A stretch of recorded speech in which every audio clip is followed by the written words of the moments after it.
We're back from executive session where we discussed our superintendent search, and we'll now go to our superintendent's report from Mr. Rashika. Okay, so hello everyone. A couple of things that I wanted to go through. Basically, one of the first things, yesterday was a professional development day for us, and I'll talk about that in a minute. But one of the things that we did, and I always like to highlight our stars in the district. So I would like to recognize by name and hopefully have them here eventually those teachers that were selected as Teacher of the Year for each one of the schools. From the high school, it's Jennifer Menego, is an art teacher. Macapin, yeah, you can clap. Monica. Macapin is Joan Schapp, 7th grade social studies teacher. Apshua was Kelly Visaggio, 6th grade teacher. Maple Road is Jennifer Bolo, 6th grade. Marshall Hill is Colleen Monaghan, 4th grade. Paradise Knoll is Kanie Bonifort, 2nd grade. UGL was Jennifer Harris, a 3rd grade teacher. And at Westbrook was Jody Commune, 4th grade teacher. Very nice. Also involved in this process is the educational services professionals. Those would be anybody from a counselor to a secretarial position, nurses and so forth. So in that category, we have Janice Garish, who's the counselor over at the high school, our SAC coordinator. Ken Ryerson, a counselor at Macapin School. Cheryl Noose is a school psychologist. Mary Elise Norell is a nurse. Janet Scales is a speech person. Maureen Celeromaica. And so we are very proud of each and every one of these people, as I said. And of course, I like to celebrate, so I bought a nice breakfast for everybody, and we celebrated prior to our PD day. We did have an extensive professional development day yesterday that was very successful, I believe, based on the amount of programs that we had and the guest speaker that came in. And I wanted to thank Mr. Novak for his input on putting that together, along with some other staff members, but it was a very productive day. So if Mr. Novak, would you like to talk a little bit about what took place? Sure. We were able to bring in a motivational speaker for our staff, and we invited our entire staff, custodians, secretaries, teachers' aides, anyone, really anyone who had any part to play in our schools was welcome to attend. The speaker was named Jean-Paul Gonzalez, and he's, I guess, originally came to fame. He was the motivational speaker for the Giants the last time they won the Super Bowl. I don't know if you remember. If you're a Giant fan, I'm not, which was hard for me to bring him in. But he was the man who coined the phrase "with them all in," and they've had that in their towels. That was their, on their T-shirts. That was their phrase for the year. And since then, he's been speaking at. I mean, he had shirts that said "all in" from everyone from armed services, the Navy SEALs, to school districts, Walmart, corporate events. Very, very well-known motivational speaker, and he's here yesterday to speak to our staff. I got emails all day today from teachers who'd been, in district for 30, 35 years, saying they've never felt so inspired as they did leaving that session yesterday morning. So it was a great day. Feedback from administrators and everyone who ran sessions yesterday afternoon said that they had a great, great feedback from everyone that saw the motivational speaker and then participated in the day. Forgot to bring a chip. He made the analogy of the poker chips and the idea that when you push all your chips to the middle of the table, it's called being all in.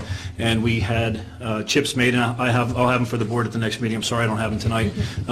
We got chip made for everybody in district, and it says it's black and gold chip, and on one side it says WMTPS, and the other side it says all in. And now it's a little token, a little mental reminder of the speech that we heard yesterday, and that idea that we're all in for every kid every day. So it was a fantastic day. Sounds great. That's not great. We should have been there. Yeah. Well, next time we'll invite you over. Okay. And he's a young guy. I think maybe he's 33 years old. I had the pleasure of seeing him. I think this was the 3rd time for me. But, his early 30s, graduated from Manchester High School, so he's local. Actually decided, he was an NBA basketball player, and decided to leave basketball to teach history, believe it or not, and go back to Union City. So that was very, very inspirational. Great job. I just wanted to bring up, I know I sent out some emails during the week for various meetings from school boards. One of the ones that came in, I believe, yesterday, I didn't get a chance to mail out, but I wanted to let you know that there is one for sustainable practices, working sessions. I will forward this to you. It has a couple of dates from anywhere from January 8th, which passed, through March 25th. So it might be something that some of you might want to attend over the next few weeks, so I'll send it out to you. And that's pretty much where we are right now. Okay?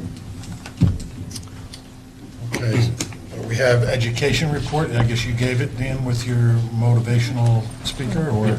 Okay. Can I add to, because we had a 2.5-hour meeting. So, do you mind, Dan, if I go through this? Okay.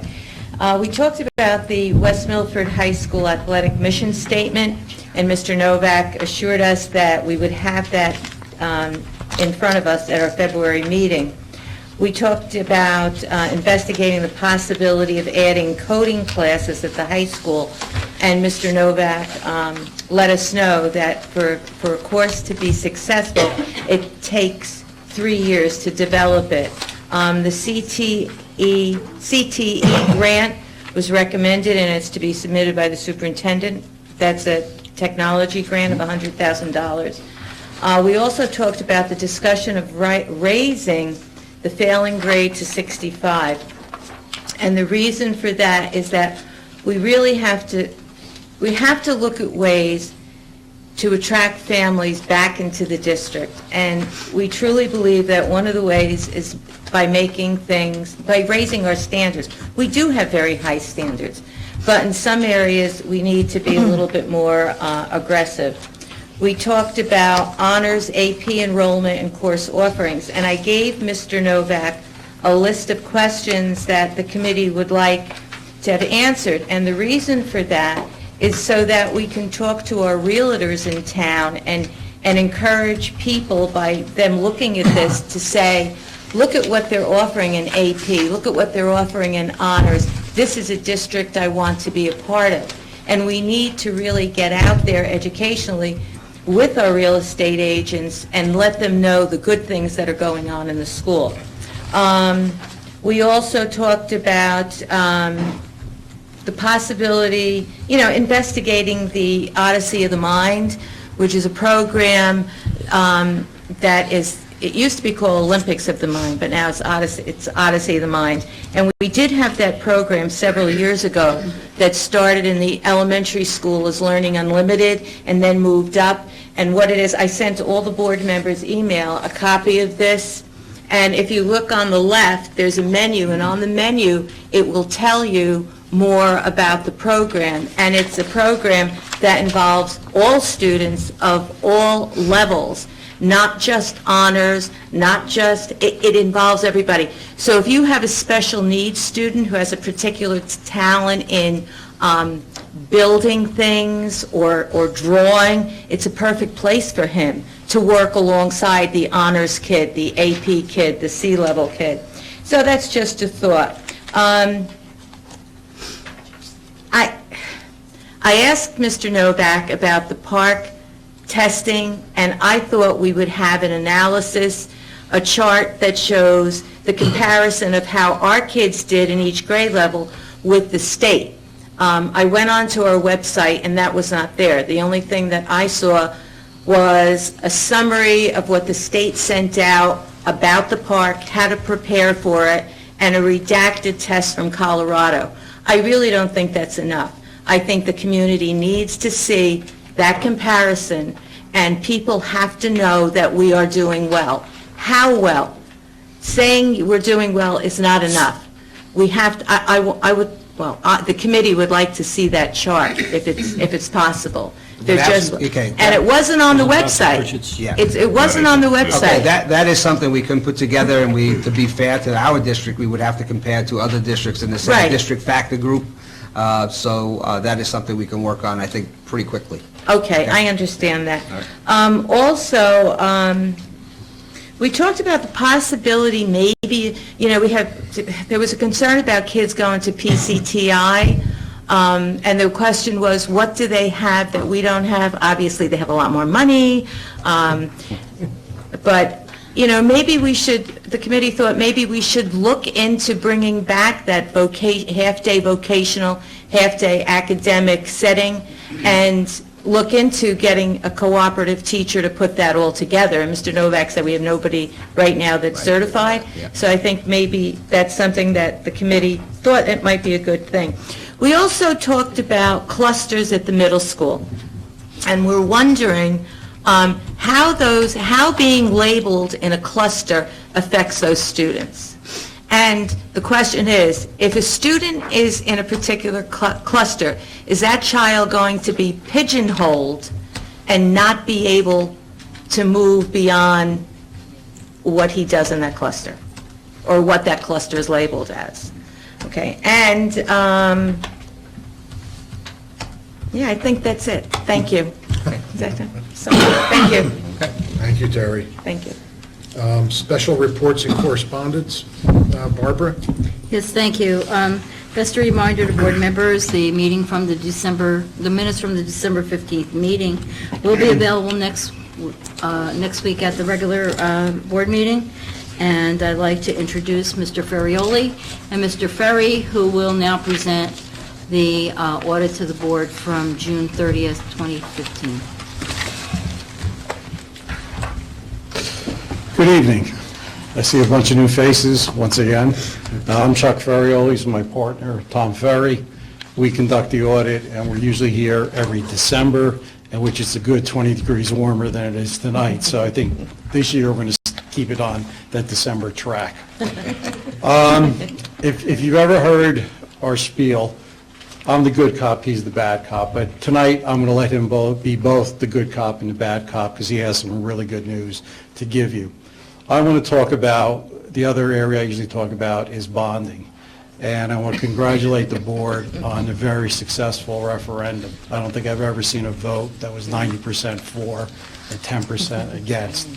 I was not able to attend the presentation, but I did watch it on TV, and I thought the presentation was first class. The questions that were asked were answered very efficiently and thoroughly. The pictures of the roof were shocking.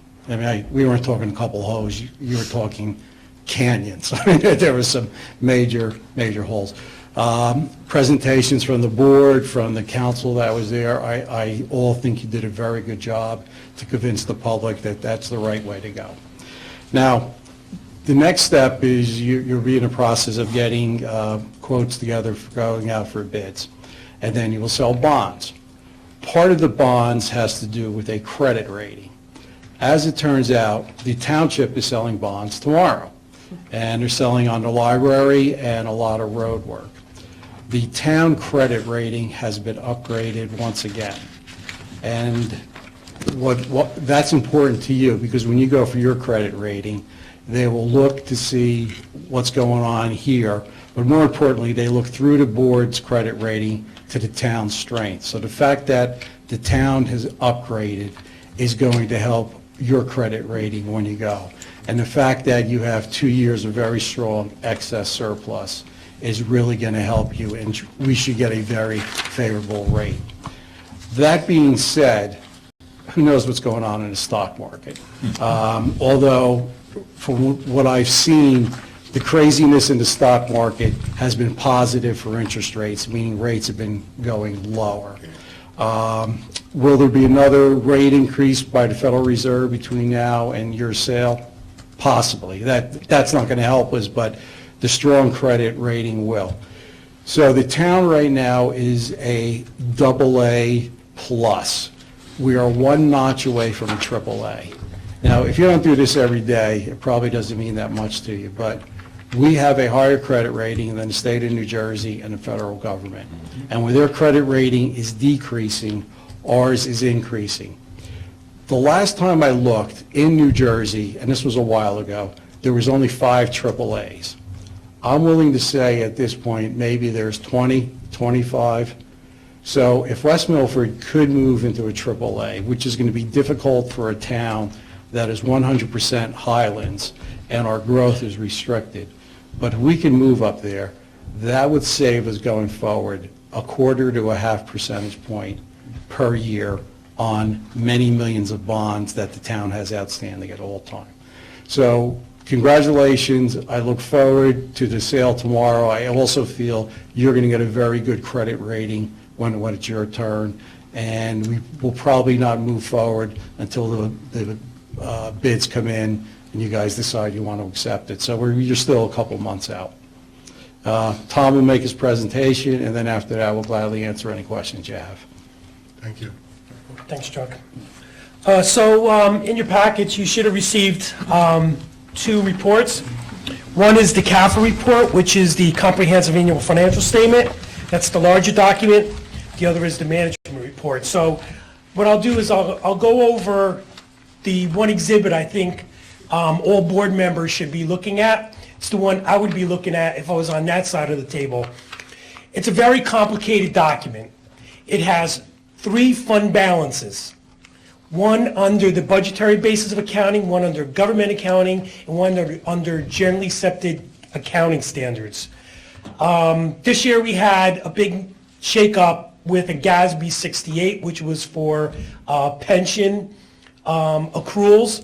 So we had to put the full amount of the accrual for all our school districts on the GAAP basis, which made your fund balance and a lot of fund balances in the state tank. But that's not the one that when we report to the state for our budgeting purposes, or if you have to make a decision as a board about how much fund balance you're going to use, or to just use your budget, it's one budget, one exhibit, and that's Exhibit C on page, it starts on page 67, and I'll go over it really quick, because I don't want to bore you to death. So what this represents, it's your budget that was back in the day when we used to vote on it, but it's the one that you approved. It first starts off with revenues. It starts off with the budgeted revenues as presented, and then any adjustments, and then it shows what you actually received on those categories. So if it was, the state aid pretty much stays the same. So let's say, for instance, you have rent and royalties, $100,000, you received $134. So that extra $34,000 flows into your fund balance. So you didn't anticipate as much you received, which is a good thing. So that's the revenue side. On the expenditure side, it starts on page 67 and goes all the way to page 71. And what that represents is the appropriations set up, and then you could do transfers throughout the year, and then you have a modified budget. And from that modified budget, you could see what we paid or charged. The paid or charged line item is on the budgetary basis of accounting. Budgetary basis of accounting are your cash disbursements, your accounts payables, and your accruals. And then what happens at the end, if you have any monies left over from your budget, you didn't spend that much, it flows into your fund balance. The revenues on the top, the excess monies flow into your fund balance, so you wind up with a fund balance. Now the fund balance, just like the whole complicated, bless you, the fund balance is a very complicated thing, and that's the way the state makes it, so we all can't read this and understand it. So if you look up page 71, on the bottom, you'll see a thing called recapitulation. So what this does is it tells you all the different components of your fund balance. The total fund balance is $9,358,000. Of that, we have $1,865,000 put away into capital reserve for capital projects. We have a maintenance reserve, $200,000, that's put away for maintenance and maintenance expenditures.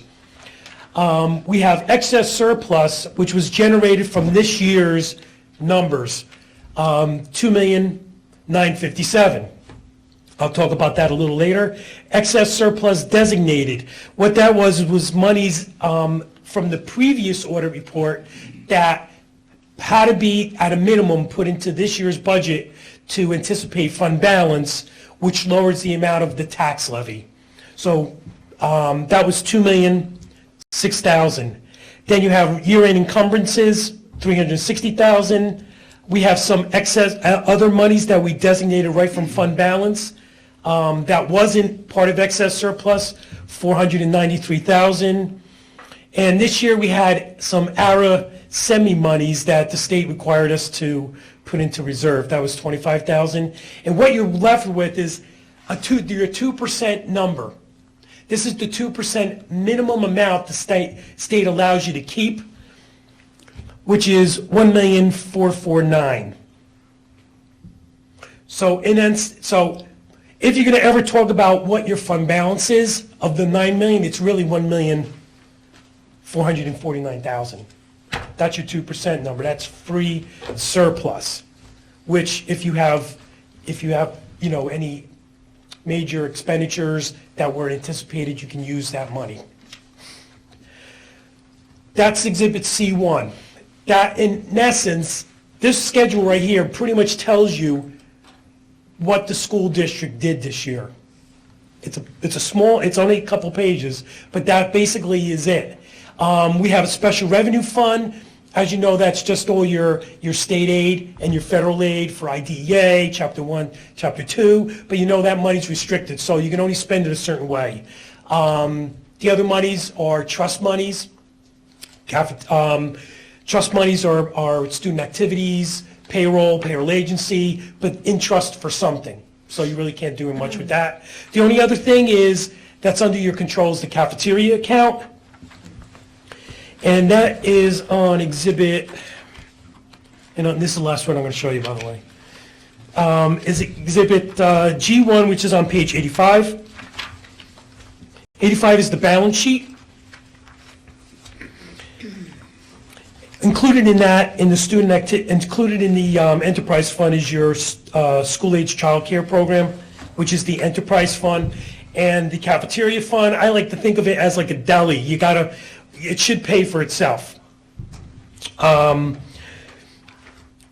basically have no unrestricted fund balance for your food service. All you have is a contributed capital, which is your net assets, basically your assets minus depreciation. For the school-age child care program, you actually had $143,000 in excess in fund balance this year, which was actually good, because that's a 2-year program that just started. Yeah, so that's pretty good. On the next page, it basically gives you an income statement of the food service program. Shows that we took in $762,000 of revenues, $1.2 million in expenditures, so we had an operating deficit $480, but we took in some state aid for free and reduced applications, $353,000. We had a transfer in from the general fund of $135,000, which pretty much brought you to a zero, basically, operating income.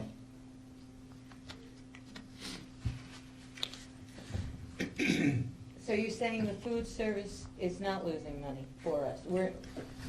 We had to bring in $135,000 from the general fund to make it zero. Okay, so it did lose money? Yes, it did. Thank you. That's all I have. That's the good cop part. That's really all I have. As Chuck mentioned, they did have some, as I mentioned, there was excess surplus. The excess surplus is anything over that 2% calculation. It is a good number. I'm a big fan of it because I like to be on this side of the fence rather than have none. Me and Barbara sit down once we come up with the numbers, and we're 2 years ahead. We're thinking anything basically excess surplus that we had from the previous year, Barbara's been putting into capital and into capital reserves so that we have funds for things such as roof problems and things of that nature. But it keeps your excess surplus pretty much at a level amount every year. So if one year we have $1 million and the next year we have $1.3 million, Barbara then puts that money either into capital reserve or she puts it into your capital outlay for items that you know that you're going to be spending for big capital expenditures. But the bottom line is that it stays consistent. So it's always going back to balance the budget. So as I mentioned, when you don't have it, and now you have to, there's no other place to get money from to balance the budget. You have to go out to taxpayers. So it's like I said, it's always nice to be on this side of the fence rather than have none, generate no excess surplus, and then have to take it from taxpayers to balance your budget. If that's a quick example. If I could add to that also. You're going into this budget in a position of strength. This is very, very strong. I want to be able to stand here in December of this year and say the same thing. As Tom said, if I'm giving an example, if I'm doing a town budget and we charge $1,500 for a liquor license or whatever the price is, and we know there's 20 bars in town, I can tell you exactly what the revenue is going to be at the end of the year. You can't do it with surplus. Surplus is created by having your revenues come in higher than you budgeted or your expenses come in less than you budgeted. So if we use $2.9 million, which you have to use according to the calculation, but we only put 0 back, that means you go into 17-18 with a $2.9 million in the hole. So as you prepare your budget this year, like I said, you're in very good position, but don't just focus on 16-17. Think about what impact you're doing in 16 and 17 that's going to affect 17 and 18. That's going to be the hard decision. And a lot of boards don't do it. There's a Board of Ed in Passaic County that's been in the papers that I will not mention that is in big trouble because of deficits. And there are interim BA left to go to a separate one in Bergen County that has the exact same problem. So it does happen, and if you hit deficit or surplus, it's not just a matter of going to the taxpayers because there's levy cap issues and all that kind of stuff, but it's programs that are being wiped out, and a lot of things that boards want to do, you can't because of that. So, no, you're in a very strong position. I want to be able to say that next December.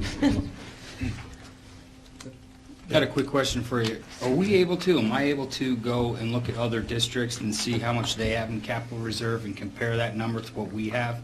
You're saying we're in a position of strength right now. Is this more than the average, less? Well, to answer your question, you go on anybody's website and the information will be there, so you can get that.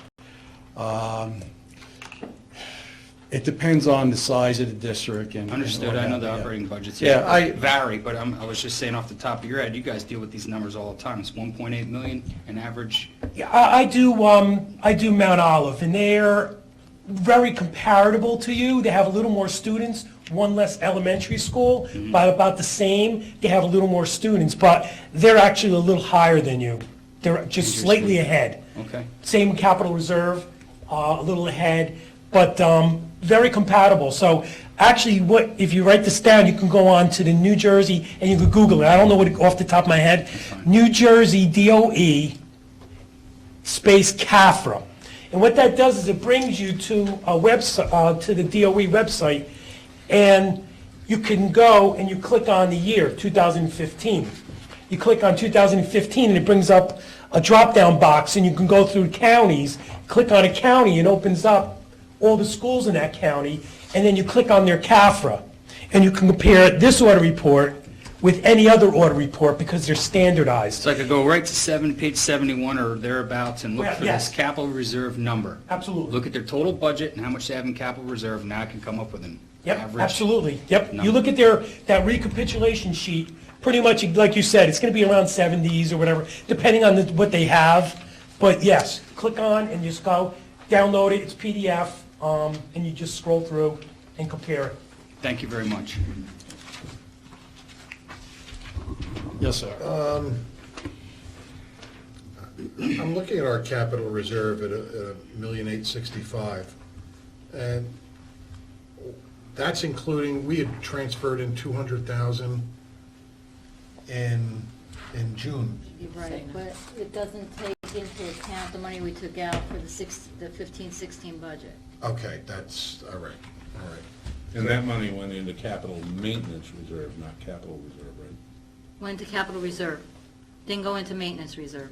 No, that went to capital reserve, that $200,000, but then we took money out for the various projects we had Right. over the summer, which were science classrooms. The science classrooms, the roof at Westbrook School. Okay. The boiler replacements. Okay. A And then lot we're of, getting- projects. And we're getting some of that money back from Yes. ROD grants. yes, the boiler replacements were getting money back from the ROD grants, and that was funded by capital reserve. Okay. The roof replacement, the science renovations, that was funded by capital the excess surplus. Yes.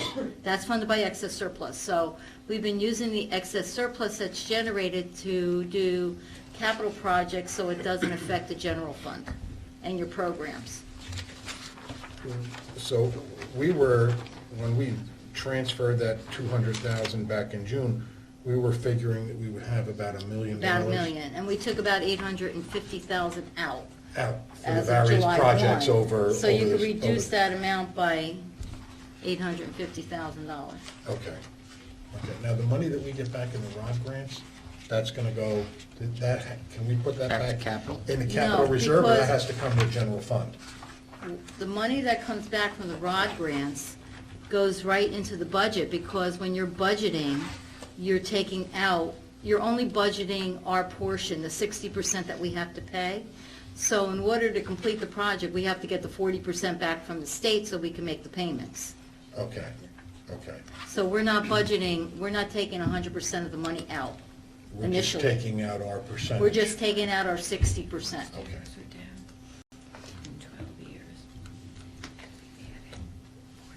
I know normally you have, there's a page where you, I didn't look at it as good as I should have, but there's usually a page in here where you look back 10 years. It's in there. He did, yeah, he did. J schedules. Jason, okay. J schedules are basically, it's a lot of conglomerate, a lot of, all kinds of great, To the back. information. If you can't sleep at night stuff. Yeah, it's great. Yeah. It's so fun putting those together. Does anybody else have any questions? Mr. Drew, If you don't mind, I'm probably going to take a few minutes. go ahead. Page 23. Deb, could you give him a microphone, please? Oh, Thank you. Sorry. Page 23. For instruction, our regular expense is 21.4 million, indirect expense allocation 12.2. Now, I believe if I read this correctly, the indirect expense allocation includes our contribution to Social Security and medical benefits and our contribution for pension. Does it include anything else? It also includes the TPAF on behalf, all that kind of great information. Remember, this schedule, A2, is under the GAAP basis of accounting. So it's really hard these numbers are, there's a lot of conglomeration. It takes me 2 days to take from the budgetary basis into the GAAP basis. So these things include a lot of accruals that are not necessarily part of that C schedule I mentioned before. So this includes some of the GASB 68? Yeah, absolutely. It includes GASB So where we were 68. trying to make up the 24 million of unfunded pension liability, that's going into here? Yes, it is. And while the unfunded liability is a liability, there's a pension expense part of that, too. The TPAF, for instance, let's see, on behalf payments, the unallocated benefits are Social Security contributions, other retirement contributions for PRS, workman's comp, health benefits, tuition reimbursement, other employee benefits, and then on behalf payments. On behalf payments for pension and your Social Security. What those represent are the board's share of TPAF teachers that normally we would have to pick up as an expense as a board, but the state of New Jersey pays them. For now. Right. Okay, so now That's what part of they, why we're separating that all out. so, yes, well, they require We're gonna us. get stuck with it at some point. So what they require us to do is show it as a revenue and an expenditure, so it's a wash. All right. And Mike? include, also, I'm sorry, one more thing, Social Security. So normally, Yeah. we have a 7.65 taken out of our pay, and the board has to match 7.65. But with certified teachers, the state of New Jersey picks that up. So again, that's an expenditure on our part that we have to show, but it's also a revenue. So you add just those things together, and that's $18 million, which makes up part of your $25 million, just right there. The, part of the reason for even asking the question at all was to kind of make the point that the 21.4 million is money out of pocket for instruction to teachers, and then we incur another 12 million, over 50% of the salary that we pay to teachers in benefits for the teachers, over 50%.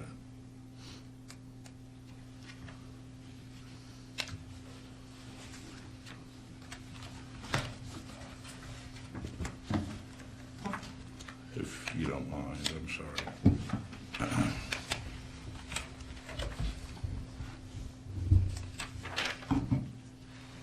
The capital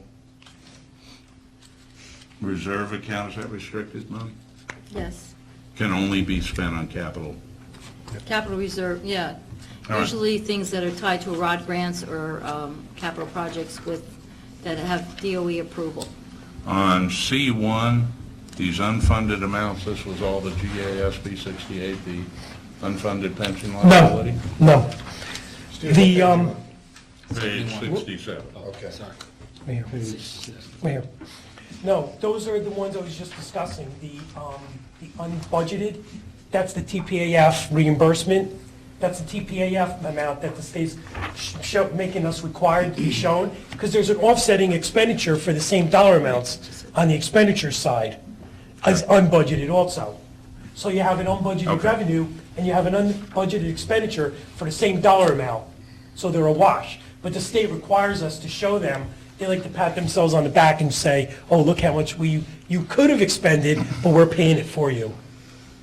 On page 81, construction services,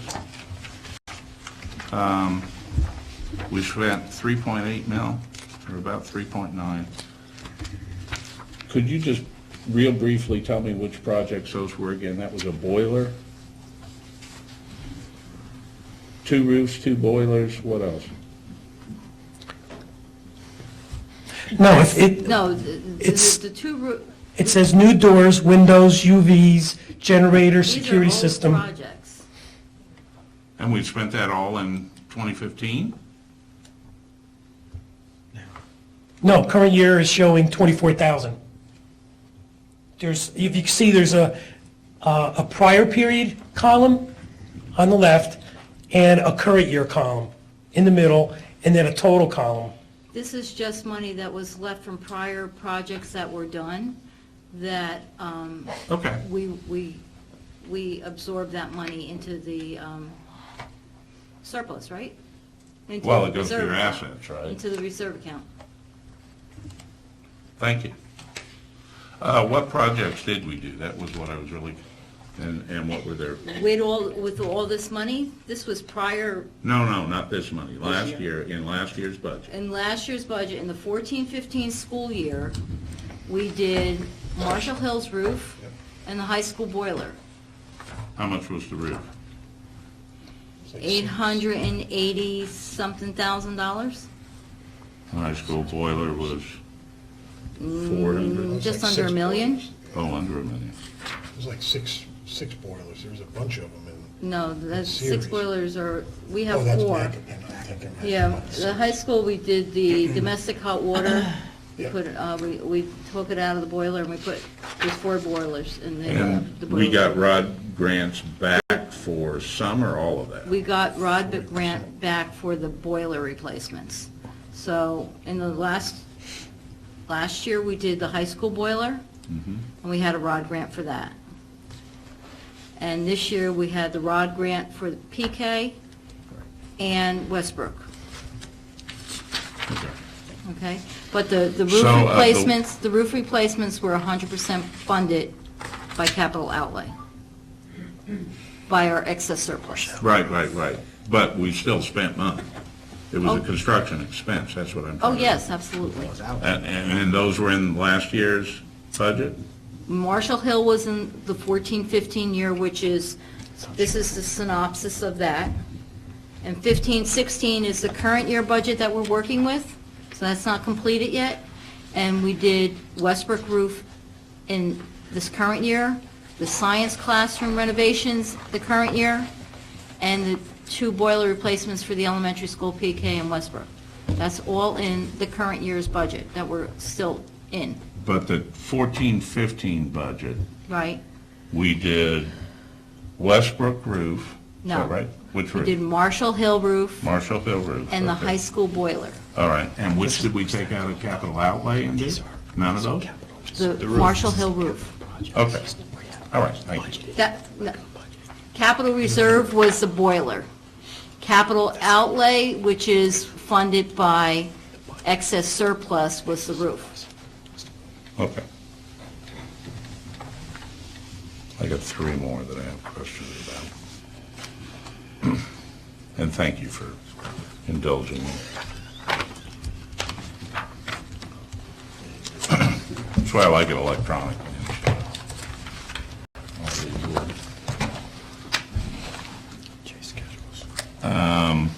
In the 10-year study, or 10-year comparison that you talked about, on page 97,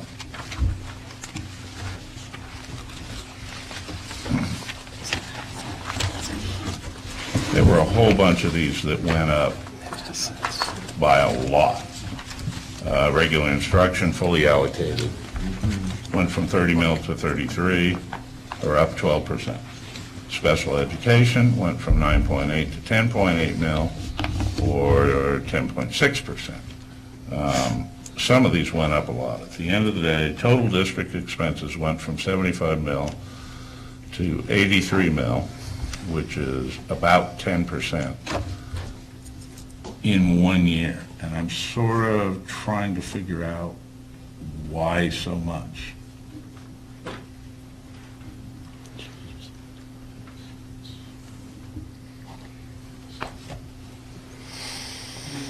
That's a lot. Well, it's also a final number after you have your on-behalf payments are in here.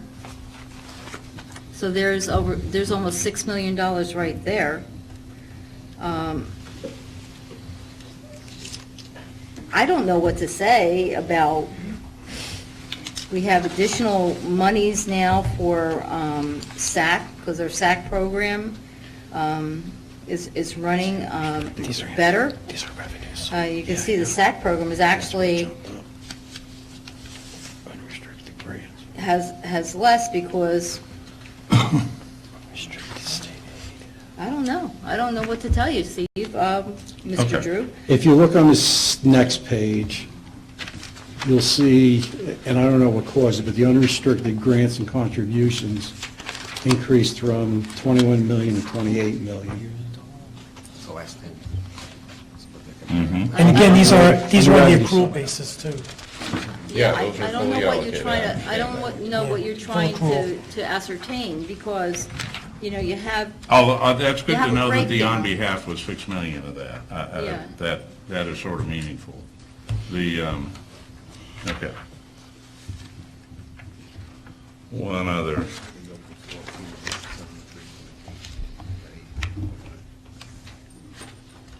We already discussed that. The only other thing, we've got in here estimated county equalized value. And so the property value in West Milford, which is the basis of the taxes, in this report on page 103, continues to go down. And of course, we all know that we're restricted from more ratables, more properties, more houses, more people by the Highlands Act. And we have to understand that the value of the property that we have in this district is going down. And It feels great to be financially secure, unless you're on the other side of that and you're the taxpayer who's giving more money than the district needs. So we now have accumulations in some of these accounts, and I understand that's good, that's healthy. But as a taxpayer, it's great unless you're a taxpayer, you're one of the people here. And our taxes keep going up, our property values keep going down, our enrollments keep going down, and I don't know, we're paying more money, so,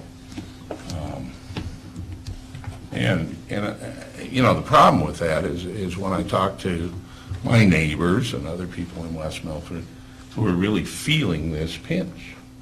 And I like being a financially sound district, but maybe I don't want to be that financially sound. If I'd rather not give more than the district needs.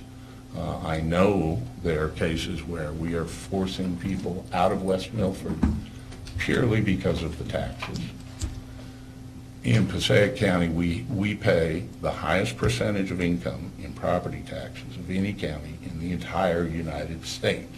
Is there a question? Since it goes to schools, you would think we'd have the best schools in the entire United States, but we don't. And so somehow or another, I want to resolve that difference between what we're paying and what we're getting. It just doesn't feel great from the seat I'm sitting in as a person who lives in this one.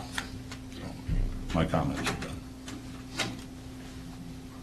Thank you, Mr. Drew. Anybody else have anything to say? Any questions for Mr. Ferrioli or Mr. Ferry? No? Comments? Gentlemen, thank you very much. Is there anything that you'd like to say in closing?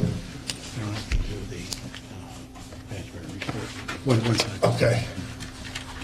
The comments? Yeah, but She has to do the corrective action. Oh, you have to do the corrective action, that's Okay. what we're discussing. Okay.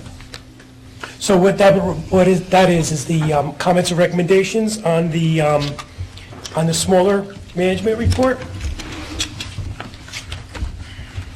The first one is on page 7. These won't take too long. So when we have to look at the school cafeteria account because we get state aid for free and reduced applications. So what we do is we look at the applications and then we look at the number of children that go through and make sure that the tapes or the machines are correctly accounting for the number of students that went through as free.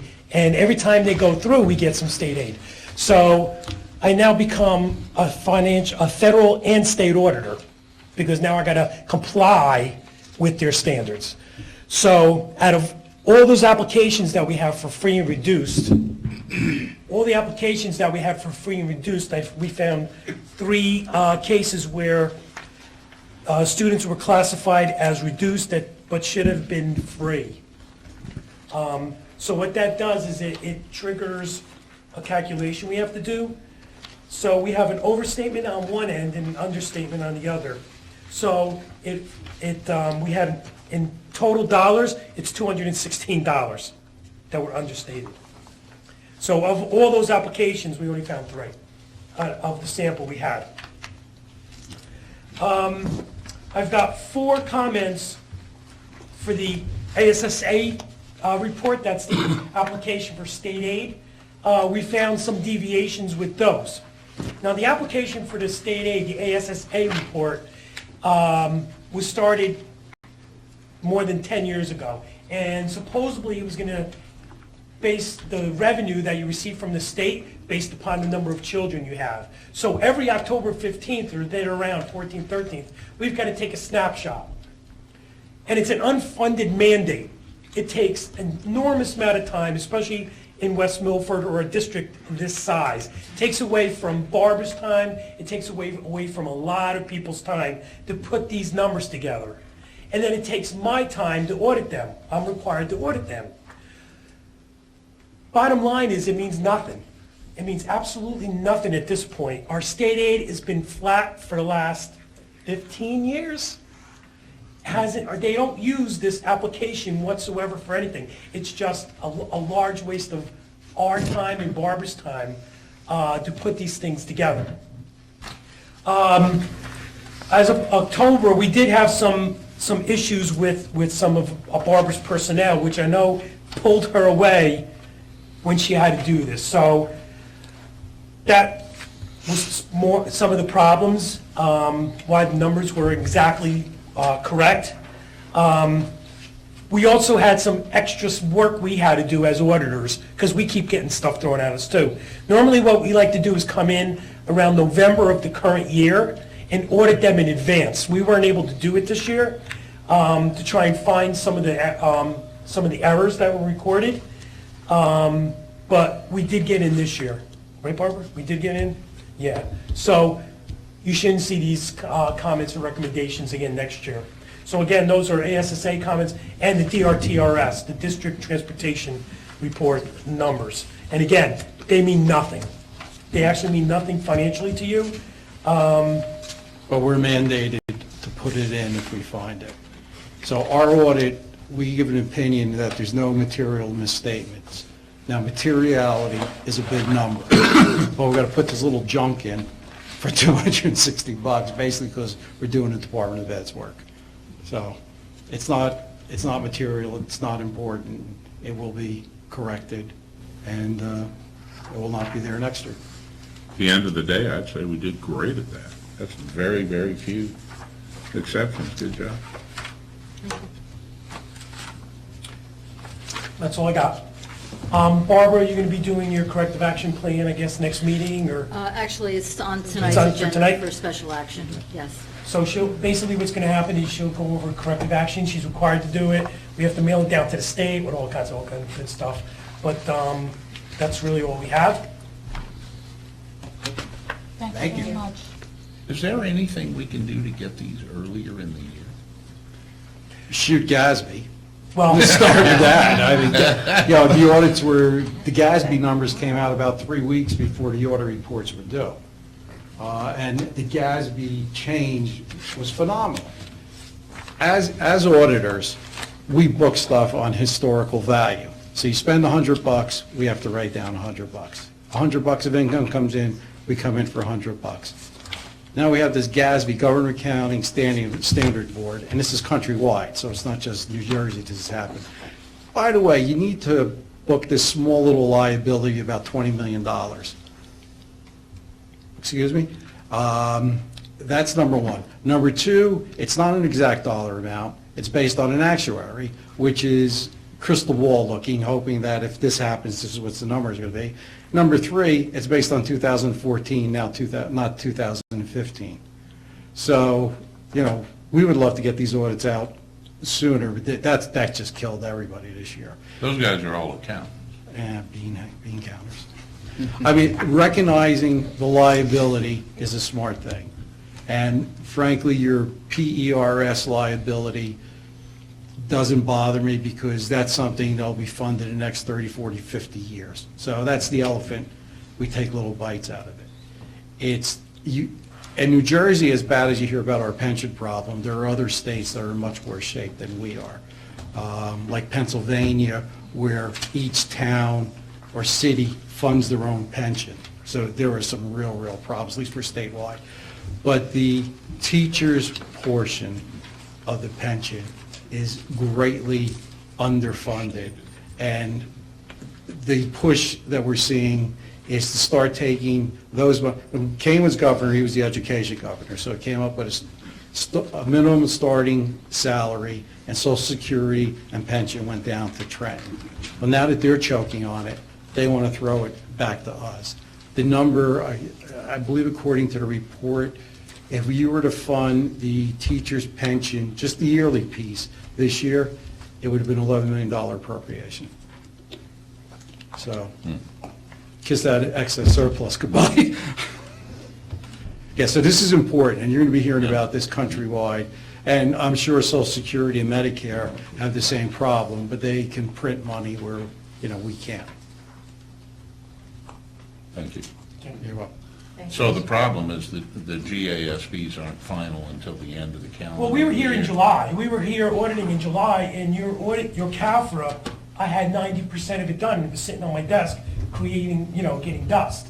And it wasn't until just before Thanksgiving, they released all the numbers, and then I had to scramble around and change about 40 sheets of this audit report, including the GASB, including GAP. Yeah. So, it took me, about 7 hours just to convert to GASB Sure, of 68. course. And then about 2 days of GASB to convert to GAP. Yeah, plus our New Jersey organization got together just to figure out how we were going to consistently do it.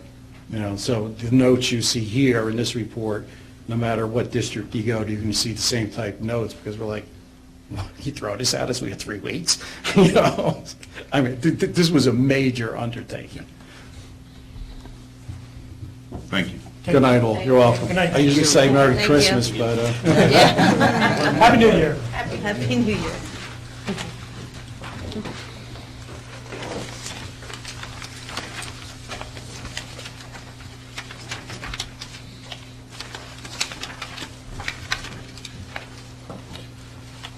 Okay.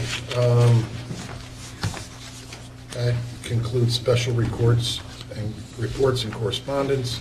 Legal report. There is no legal report this evening. Thank you. President's report.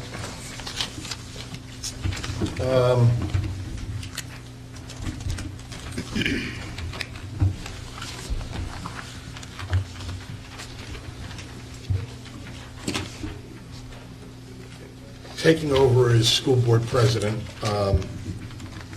I wanted to make sure that our newer members, some of our junior members, understand that what's the role of the school board and the superintendent. The school board has a dual role, and that's to represent the concerns of the citizens, taxpayers, and parents to the school administrators, and to represent the needs of the students and school district to the citizens, taxpayers, and parents of the community. The school board doesn't operate the school district on a day-to-day basis. That is the job of Mr. Rashika, who is our chief executive officer. The school board, the role of the school board is that we set policy, goals, and objectives for the district, and we hold the superintendent responsible for implementing those policies and achieving those goals. So I just want to make everybody, it's not the job of the board to run the district, but to ensure that it is well-run. And that is going to be my mantra going forward this year, to make sure that things are well-run. In reading through our policy manual, and we'll discuss this with the board, I guess, in new business, there's quite a few things in our policy manual that need to be addressed. And as part of our dues to New Jersey school boards and part of us trying to save money for the community, New Jersey school boards does a complimentary wellness check on our policy manual. No cost, it's part of our dues, so I'd like to discuss that.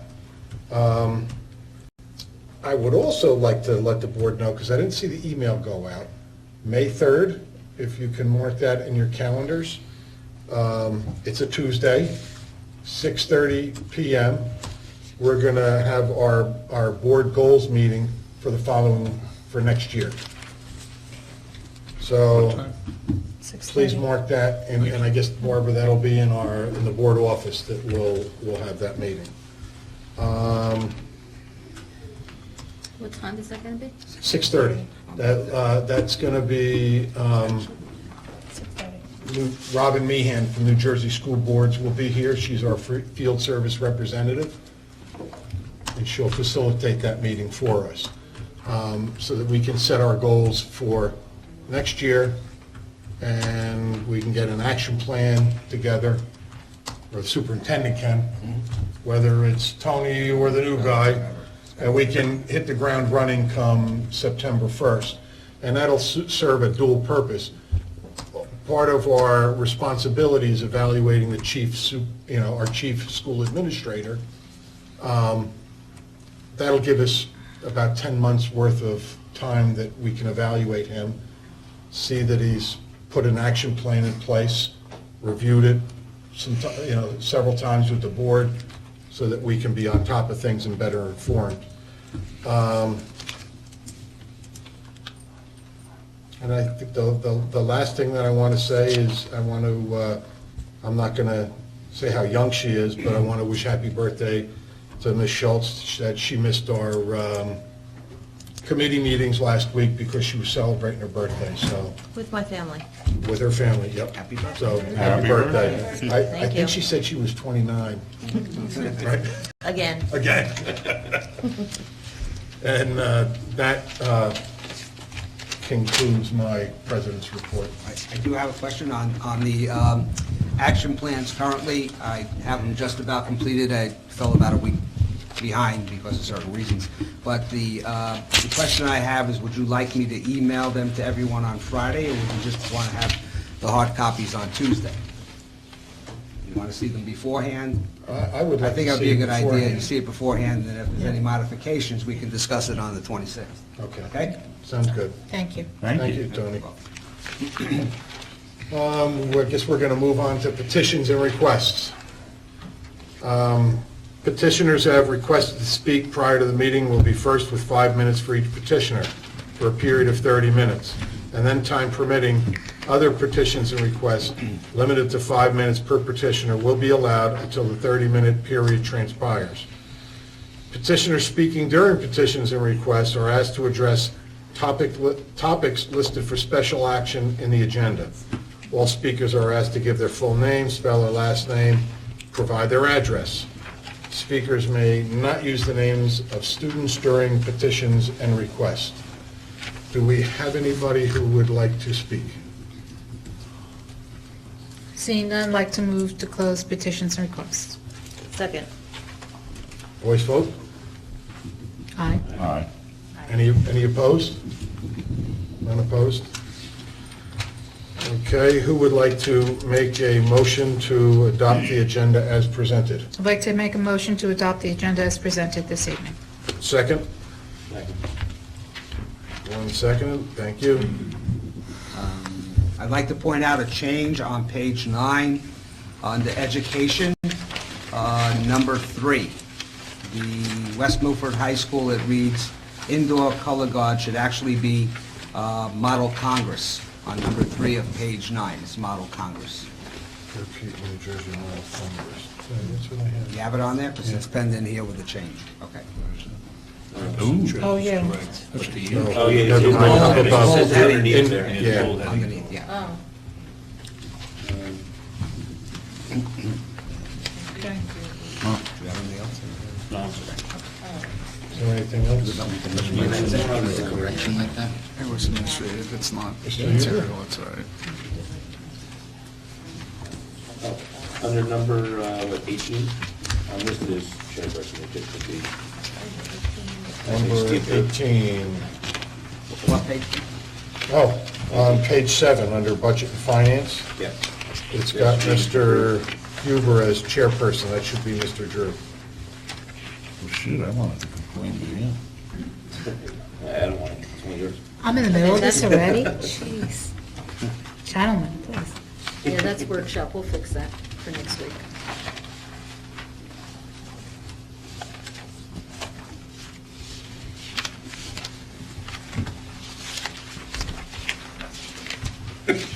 Okay. That's it. We'll move forward then, under special action. Mr. Drew, they have you listed here correctly. Would you like to? Yeah, unless somebody objects, I'd like to move forward items 1, 2, 3, 4, 5. Second. 1, 2, 3, 4, 5. Okay. Any discussion?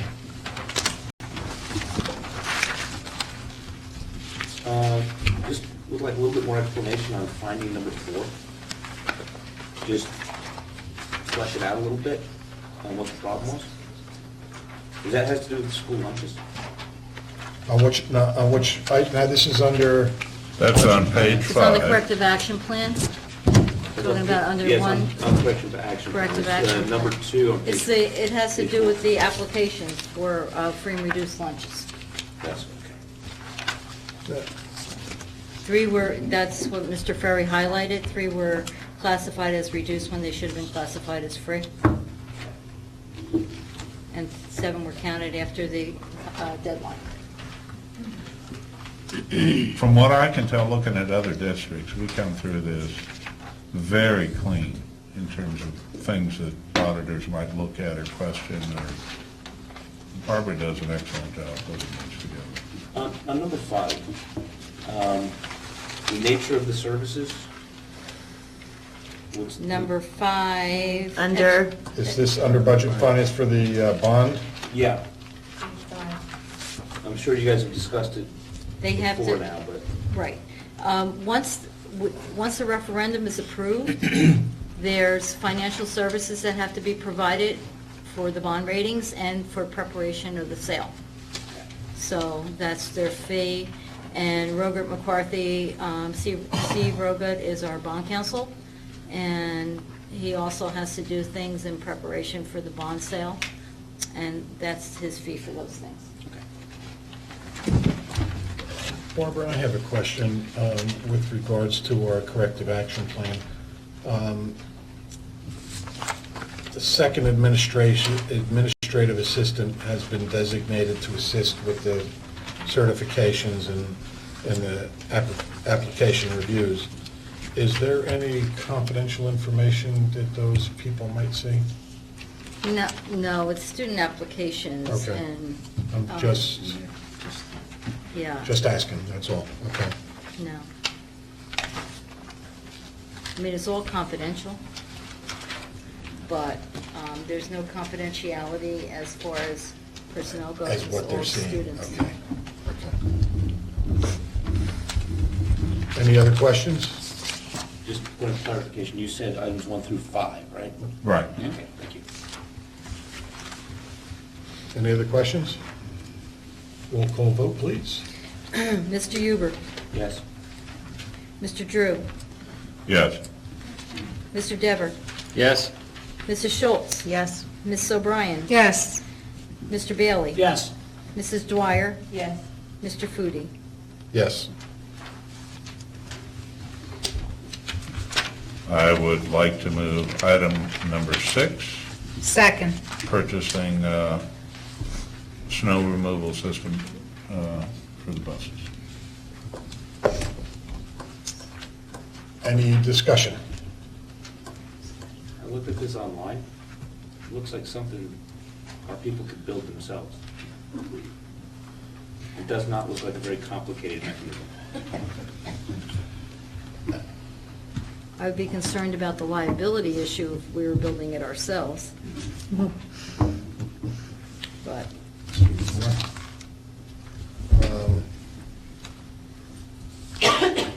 Jamie, may I speak? Go ahead, Mr. Foodie.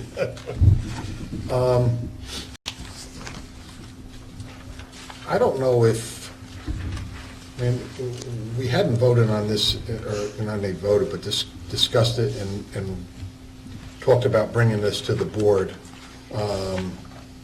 in committee, so I'm a little surprised to see it on the agenda. However, in saying that, have we exhausted every opportunity besides doing this? Because we're going to now spend the money on the scraper system, and reading things on the website, we now also have to have a vehicle there with a snowplow. So for every time it says that you drive a bus through, you've got to clear the snow to safely do it. So We'd have to do something. now now we're looking at all our plow drivers are out plowing schools. No. Where do we get the, Our transportation people actually plow the transportation yard. Our maintenance people do not plow our transportation yard. they just plow the schools? Right. So now we're going to be taking away a person from transportation duties to now sit there, because I can Okay. imagine this is going to be a 3-hour project by the time you put all the buses through. And then we're still going to have to, from what I saw in reading, have people manually rate the buses, because some of our buses have those air conditioning units up on top of the buses, and it's specifically stated that those can't go through that system. So we're still going to have people manually clean those buses. Not that it's a lot, but they will. The other thing, that we have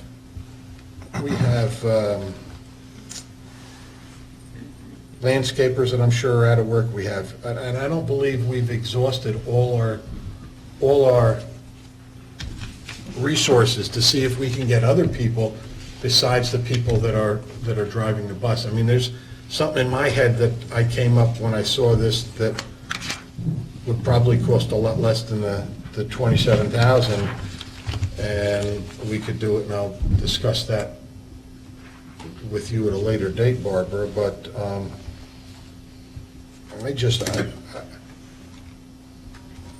I want to know, have you exhausted every avenue before we go spend $28,000? James, I'm sorry. Terry? Thank you. I think when you look at this program, our people who are going to be doing the plowing are under our insurance. You go outside and you hire independent contractors, or you hire kids, or whoever you're thinking of, they're not covered, and they become our liability. I think we're safe with this. Jamie, Yeah. go ahead. Oh, did you want to speak? Go ahead. Marilyn, go ahead. I wasn't at the Budget and Finance meeting the other night, but I'm sure this was something that was discussed, as the minutes reflect that. I also noticed the $23,000 that the district, and I'm guessing that would be Mrs. Francisco, has said would be used for the sale from buses that would offset the cost of the scraper,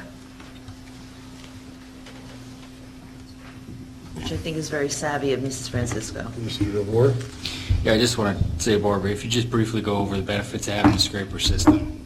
We kind of talked about it a little bit prior to this meeting, but you just want to go over for the benefit of everybody out here. The challenges that you brought up at our committee meeting, not this past week. but Okay, before. just to clarify, in December, we talked about it briefly.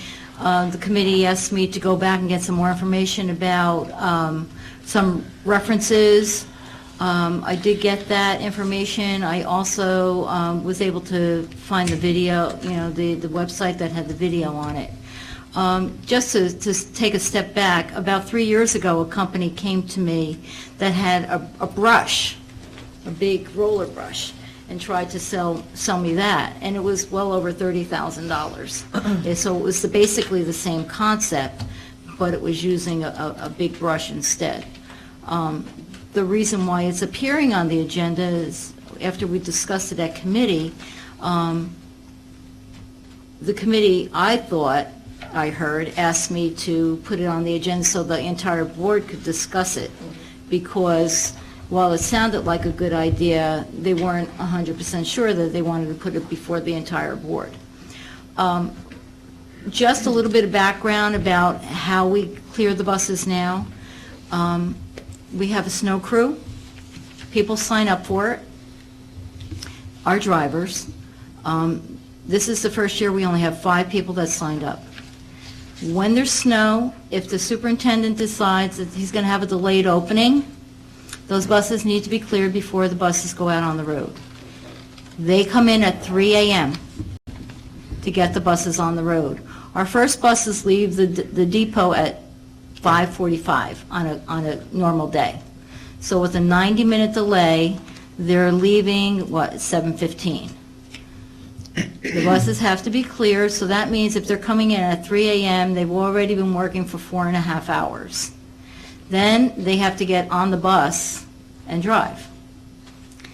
They also have to, and I understand your concerns about having to clear the snow as it's coming off, but we have to do the same thing. There is a method. We have to pull the buses out, because you see them all parked in a row. They have to come out, and they have to be cleaned off, then they have to be put back in, and then everything has to be cleaned out so that the next one can come out. So they do have a process that they use in order to get the buses cleaned off. If we took people in that weren't employees, they would need to have a CDL for the bus operation. So they wouldn't be able to move the buses. They might be able to break the snow off, but you also have to worry about the liability and workman's comp issues. So one of the reasons why this technology is so attractive to school districts that are buying it is because it pretty much eliminates somebody going up on a ladder with a rake and pulling the snow off the roofs of the buses. And so you're minimizing the liability that might come up with workman's comp. Last year, we had a couple of people that did fall in the yard while they were cleaning off the buses. It was something that the supervisor brought to my attention, that our chief mechanic is hopeful that we can do this. It will make their job easier for sure. It could possibly eliminate them coming in at 3 a.m. if we're going to try to get school out on a delayed opening. I don't know what else to say. We're fortunate that we live in an age where technology is constantly evolving, and where we used to have to do things manually, we no longer have to. It's something that's not going to be have a life expectancy. I'm sure that we're going to be able to use it for many, many years. We've been very fortunate, and we have, Mr. Quarter down there that is a mechanic genius, so that he can fix anything, and we utilize him. So if there is some kind of a working part that does get broken after a warranty period, I'm sure that he could figure out how to fix it, because he does that for so many things that even the township we use, he does things for the township. I brought it to the board because I was asked by Transportation to do this, and, that's it. Mr. Bailey, you had your hand up before Mrs. O'Brien. Question for the business administrator. Give me a referral, a district. Who's using it here and within 25 miles of my house? Rockaway Township. Stop. Next. Did you talk to these people, the sales manufacturers, sales rep? This sounds like something that's probably prevalent in upstate New York, Wisconsin, snow country. So in other words, this company is just not some come down the turnpike yesterday. They've got this thing up and working in places where snow's an everyday occurrence, correct? Yeah, and apparently a lot of commercial yards are using it for the tractor trailers also. Next. That's why this is so easy, because we sit here as a board and talk about how we want to do it right, and how we want to save money, and how we want to be safe. Anybody that opens up the Bergen Record after the first snowfall and reads the Road Warrior, what's his first column all the time? It's about snow and ice coming off semi-trucks and box trucks and all trucks in North Jersey, and also tragically, at least once a year, you read about ice flying off the top of one of these trucks that wasn't removed properly, striking some poor son of a gun, driving down Route 17 going to work, and you know the rest of the story.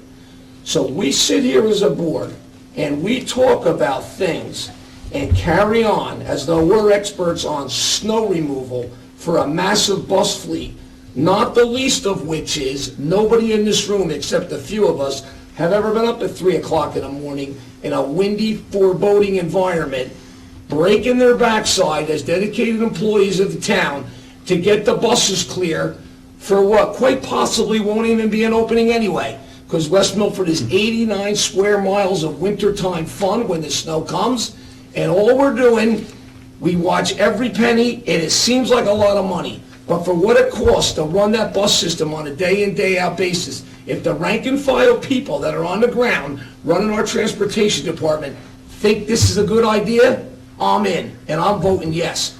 And why we sit here and pick apart all of this stuff as though we're now transportation experts is beyond me. So you need, you need 4 more votes. I'm in, I'm voting yes.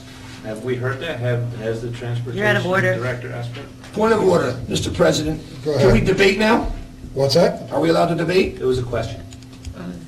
We're in the debate, but I want to hear what Mrs. O'Brien has to say. Thank you. We are fast approaching the 9 o'clock, so I would like to extend the meeting and for us to go into executive session till approximately 9:30 p.m. Second. All in favor? Aye. Any opposed? Thank you.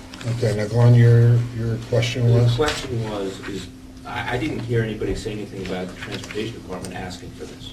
I said the supervisor of transportation brought this information to me, and that our chief mechanic is also hopeful that the board will be agreeable to this. Okay. Now, do we have buses that have any air conditioning units or other attachments on top?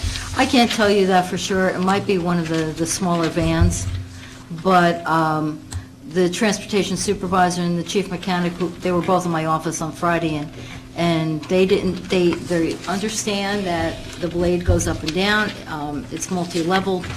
They seem to be very comfortable that this could be very helpful for them. This is essentially a board that just is they're gonna drive the truck under and it's gonna scrape the snow off, right?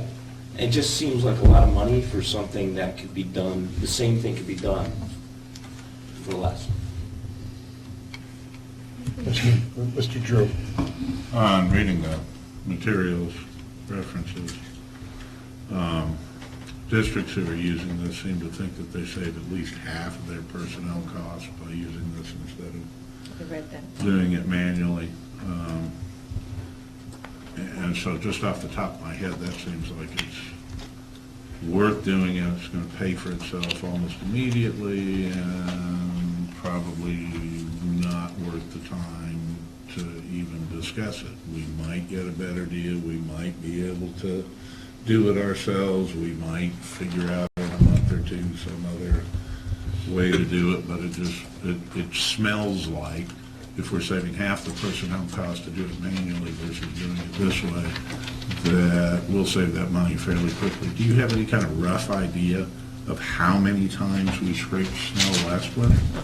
The last 2 years probably The were. last 2 years were pretty, 15 times a year, 20 times a year? Last question, if we vote for this and say yes tonight, how soon would it be installed? 2 weeks. So if we were doing this, you're going to take 5 people, 5 people, we approximately. usually have more than 5 people who come in, okay, and, you 2 know. hours apiece, 27 Well, they an start at hour. 3 a.m., it's 4.5 hours. 5 people at 4.5 hours? Well, we're going to save half of it, Usually more. is what I'm thinking, so. I would think that it would be, you know, you would need a couple, I don't even know that they'd need to come in at 3 a.m. I think in West Milford, this is going to pay for itself in a year. So You it's know, not they worth seem fussing to, about. they seem to think within a couple of years, you're going to get your money's worth. That might be a Yeah, typical. well, I think if we had it for the district last we're 2 gonna years, do. you probably would be ahead of the game. On the website, it said, based on 4 storms a year, it'll pay you back in 6 years. We have more than 4 storms a year. Yeah. The last 2 When they have years. them, yeah, the last couple of years. Yeah, this year. As a superintendent, my concern always is, yeah, we're going to have a delayed opening, and then I have to hold my breath to make sure that the buses are ready to go out. Yeah. And that's a big concern, because now we have parents who are driving their child the children to an alternate bus stop, because the bus stops are then emergency bus stops, and now I'm going to have buses that are going to be delayed. So you compound the liability issue, not only from what's happening in the yard, but what can possibly happen to children, or they're standing there waiting in the cold for a bus to show up 45 minutes late. I think this would expedite the entire process, and we're looking at probably 40 or 50 buses that would go through it. Can we call the question? You have about 80. 80, yeah. No, Oh, I thought you had Can something we to call say. the question On now? question? The 80 last year? buses. You have about That's 80 buses. Total. All right, we'll call the question.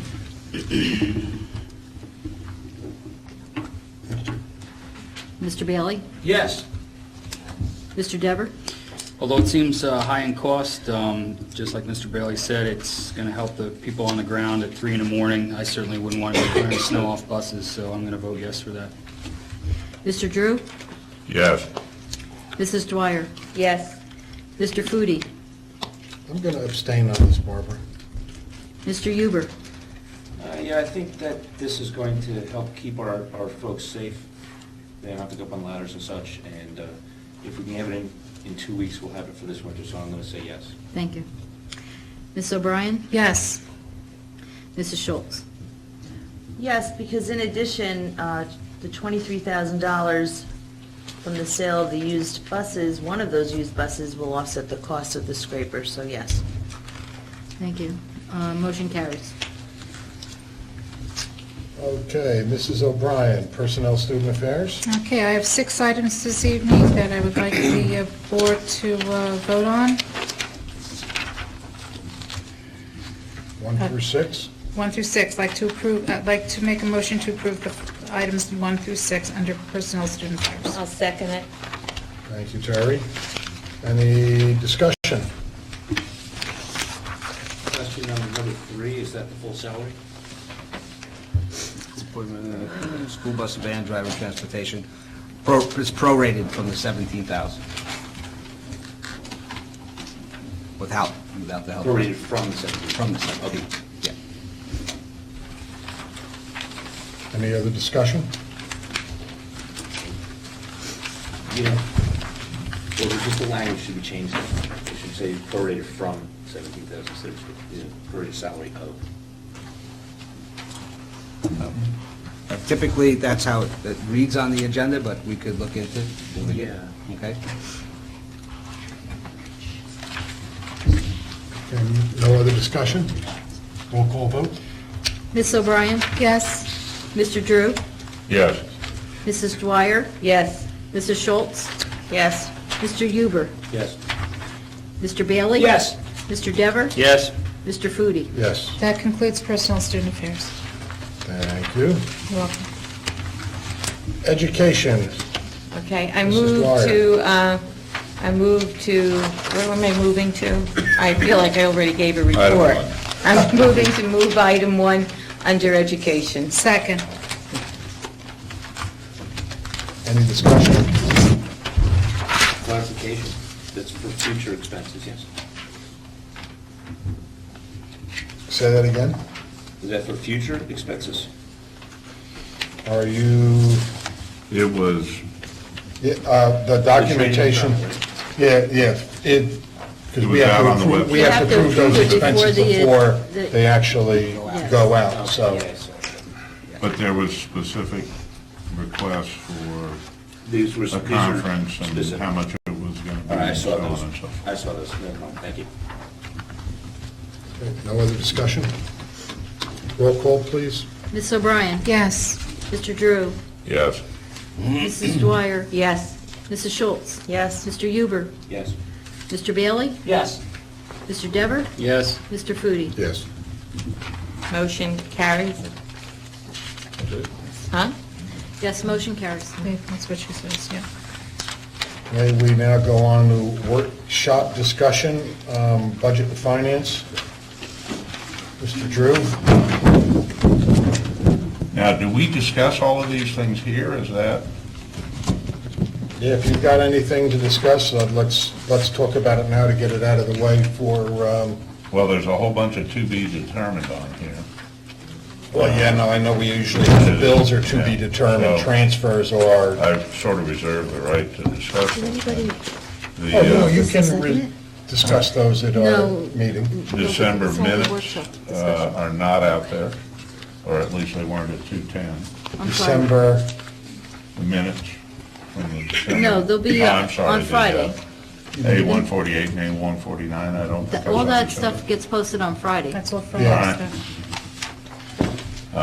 This is basically just an itemization of the resolutions that we know of that will be on the regular agenda on Tuesday night. So, next Tuesday, so it's a listing of things, and it gives the board an opportunity to discuss the things, to have their questions answered, so next week is can get facilitated a little bit. Lacking specific details, I'm not sure. Well, I there's have Anything something- further to discuss? Okay, just let the Barb of the record reflect Mr. Bailey's left the meeting.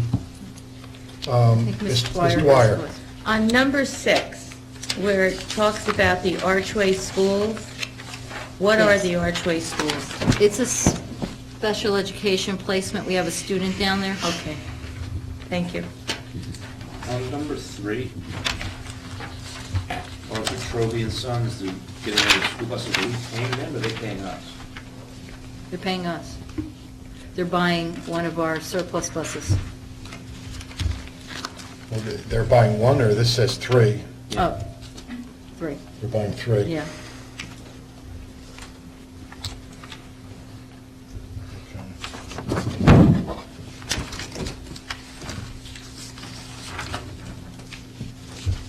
Ms. Dwyer. On number 5, do we have an amount, a firm amount, Barbara, for the final siding and the gutters and No, soffits? no, we don't. And the reason Okay. why is when we discussed it last week at committee, the board talked about it. I know that might be some concerns about whether or not the board office building actually does need siding.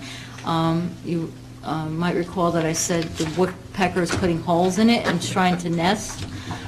We also have, we're bringing contractors in again because the prices that we originally got were from last year, and we're trying to make sure that we're going to get comparable siding.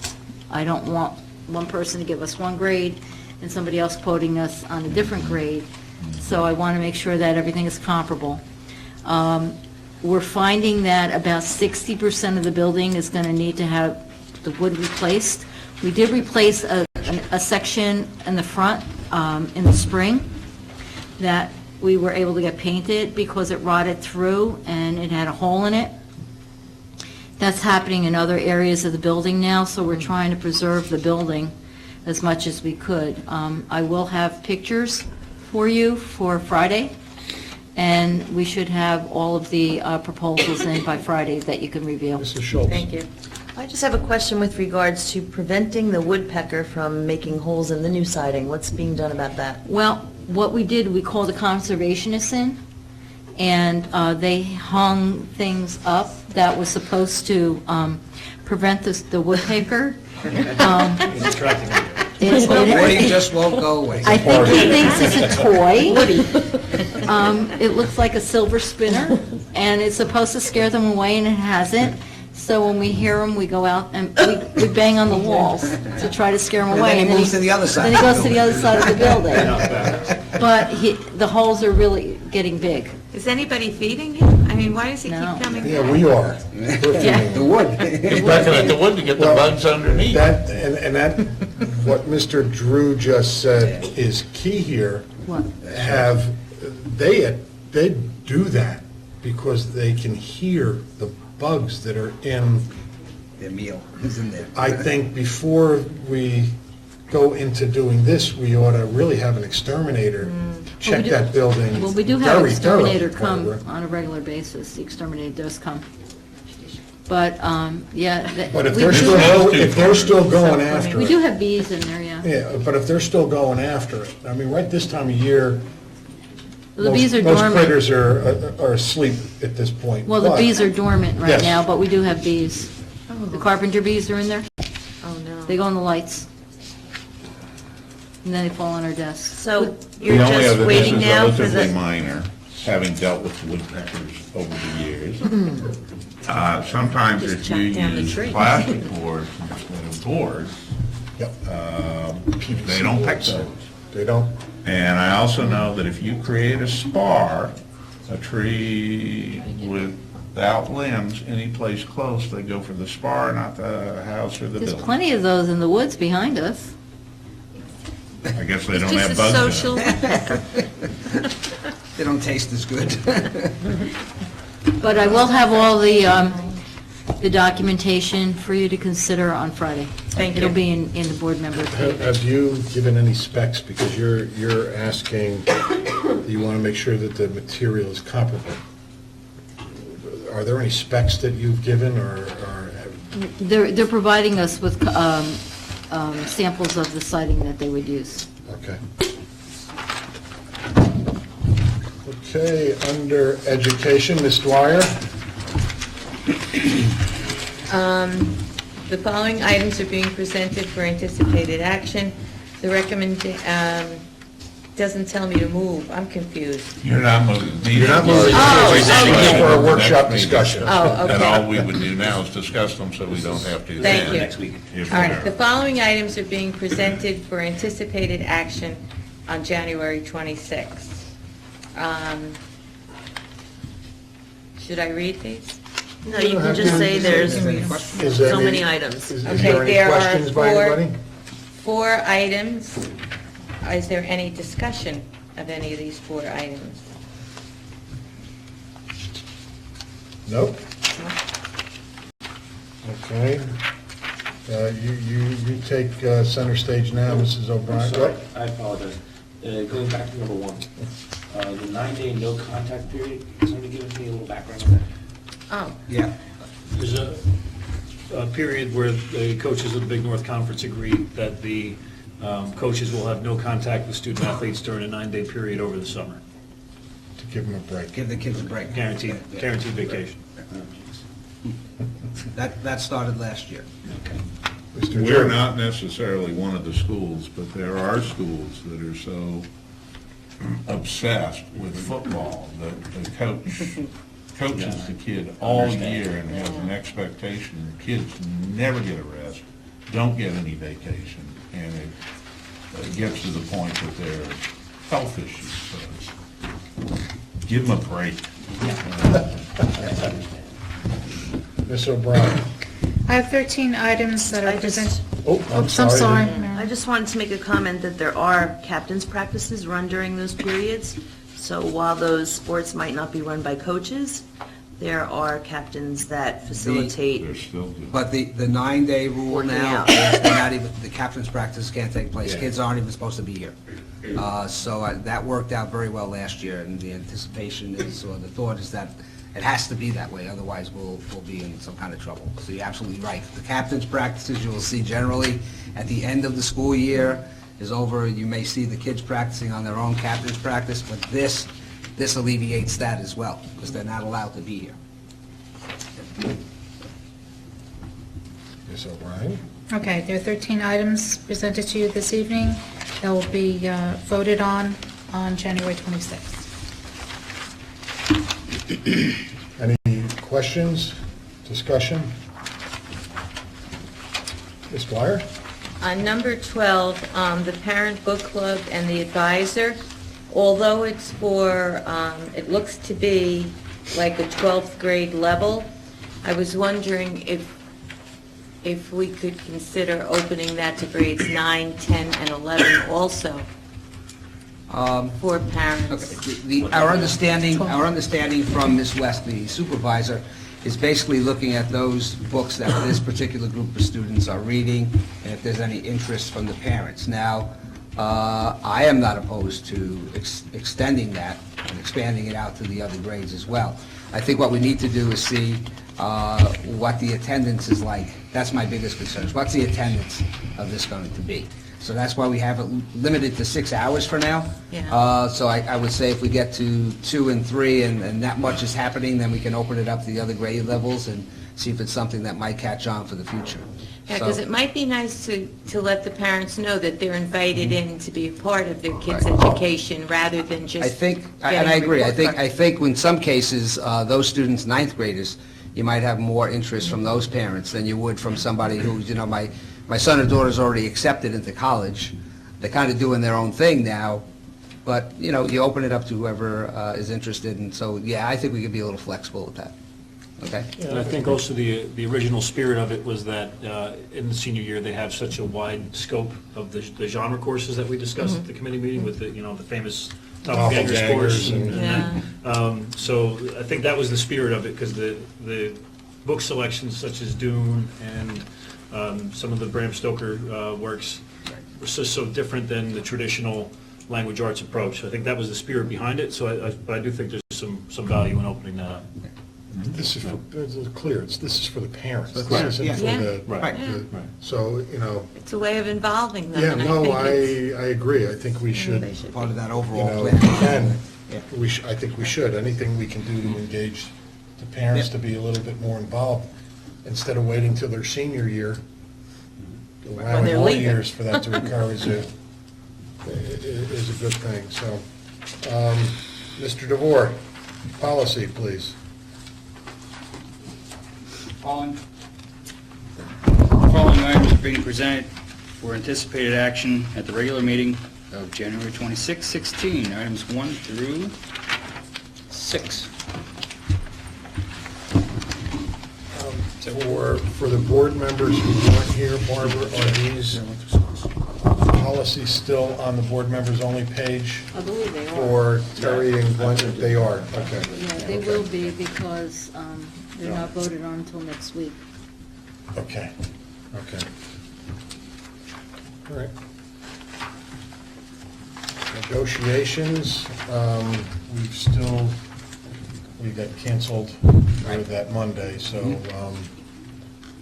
I'm going to look, when we move in, I might have updated information. for okay. that. Are there also other staff besides the administrators?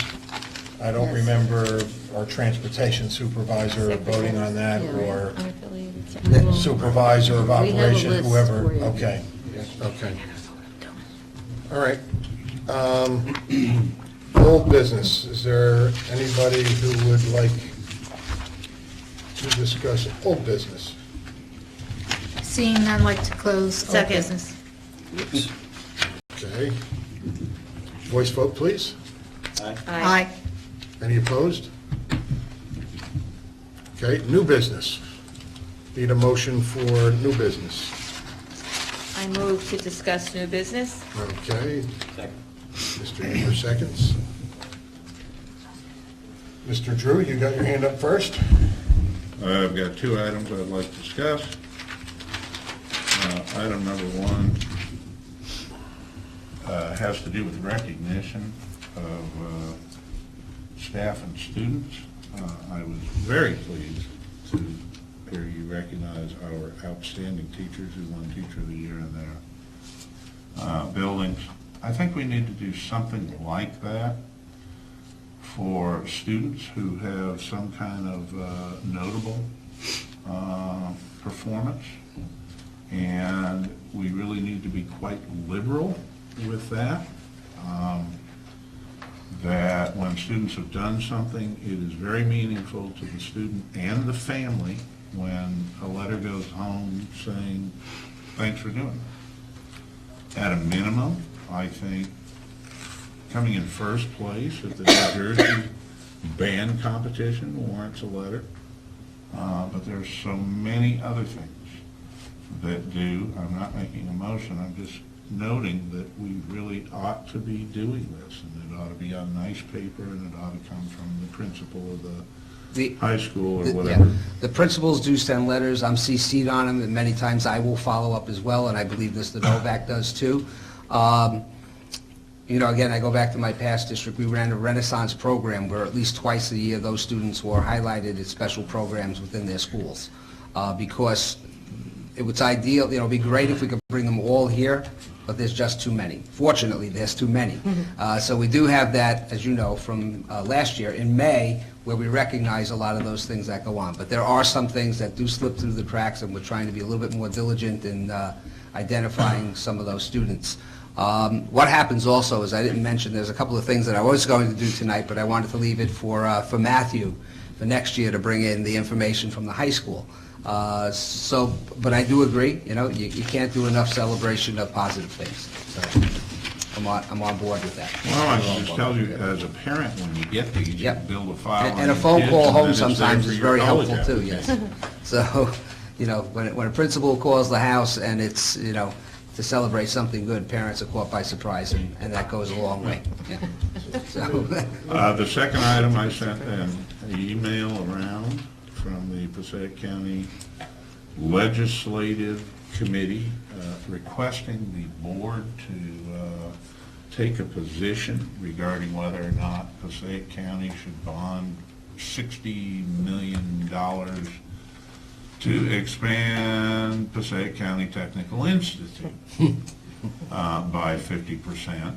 And I, of course, am not going to take a position on behalf of the board without asking the board. I just request that you look at the email. Maybe we should discuss it next week. I need to give them an answer by February 1st that we're either going to support that or we're not going to support that. Some of the issues are, it's more tax. When we send kids to PCTI, we have to pay tuition.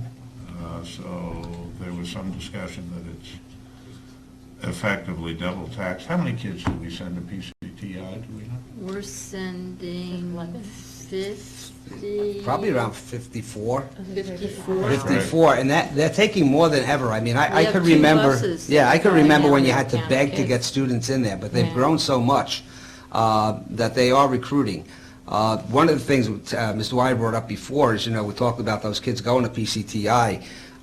They have an outstanding facility. So for a student who, and I ran into this in the past, for a student who wants to become a chef, they can actually go there. They're working on all commercial equipment, and they get certification once they graduate. We can't do that in a public school. I tried to do that in the past, and they said, well, yeah, we would even come in and do it for you. PCTI volunteered to come in and do it. However, it would probably cost us about $2 million to redo the kitchen in order for us to have the facilities. And now, I'm there at least twice a month. And what I see is that they just put in a whole new building for auto mechanics and body work, which is just a phenomenal facility.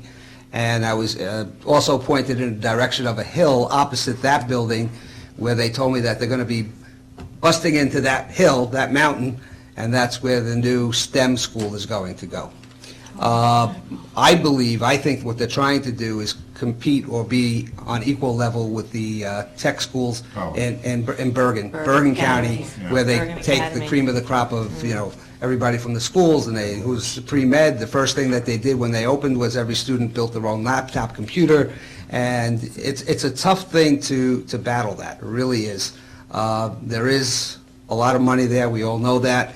The facility is probably better than some community colleges in the state, so, and maybe even some regular college campuses. I mean, when you get out of a car, and I'm going to a meeting, and I know I have to go back in that conference area where I just spoke about the auto building being, and they have security guards waiting to drive you to Yes. that building, that says something. It's like, parking car here, somebody ushers you to a parking space, you get out of your car, and they're waiting for you with a little van, and they drive 4 or 5 people at a time up. So it's difficult, and, I could understand the frustration.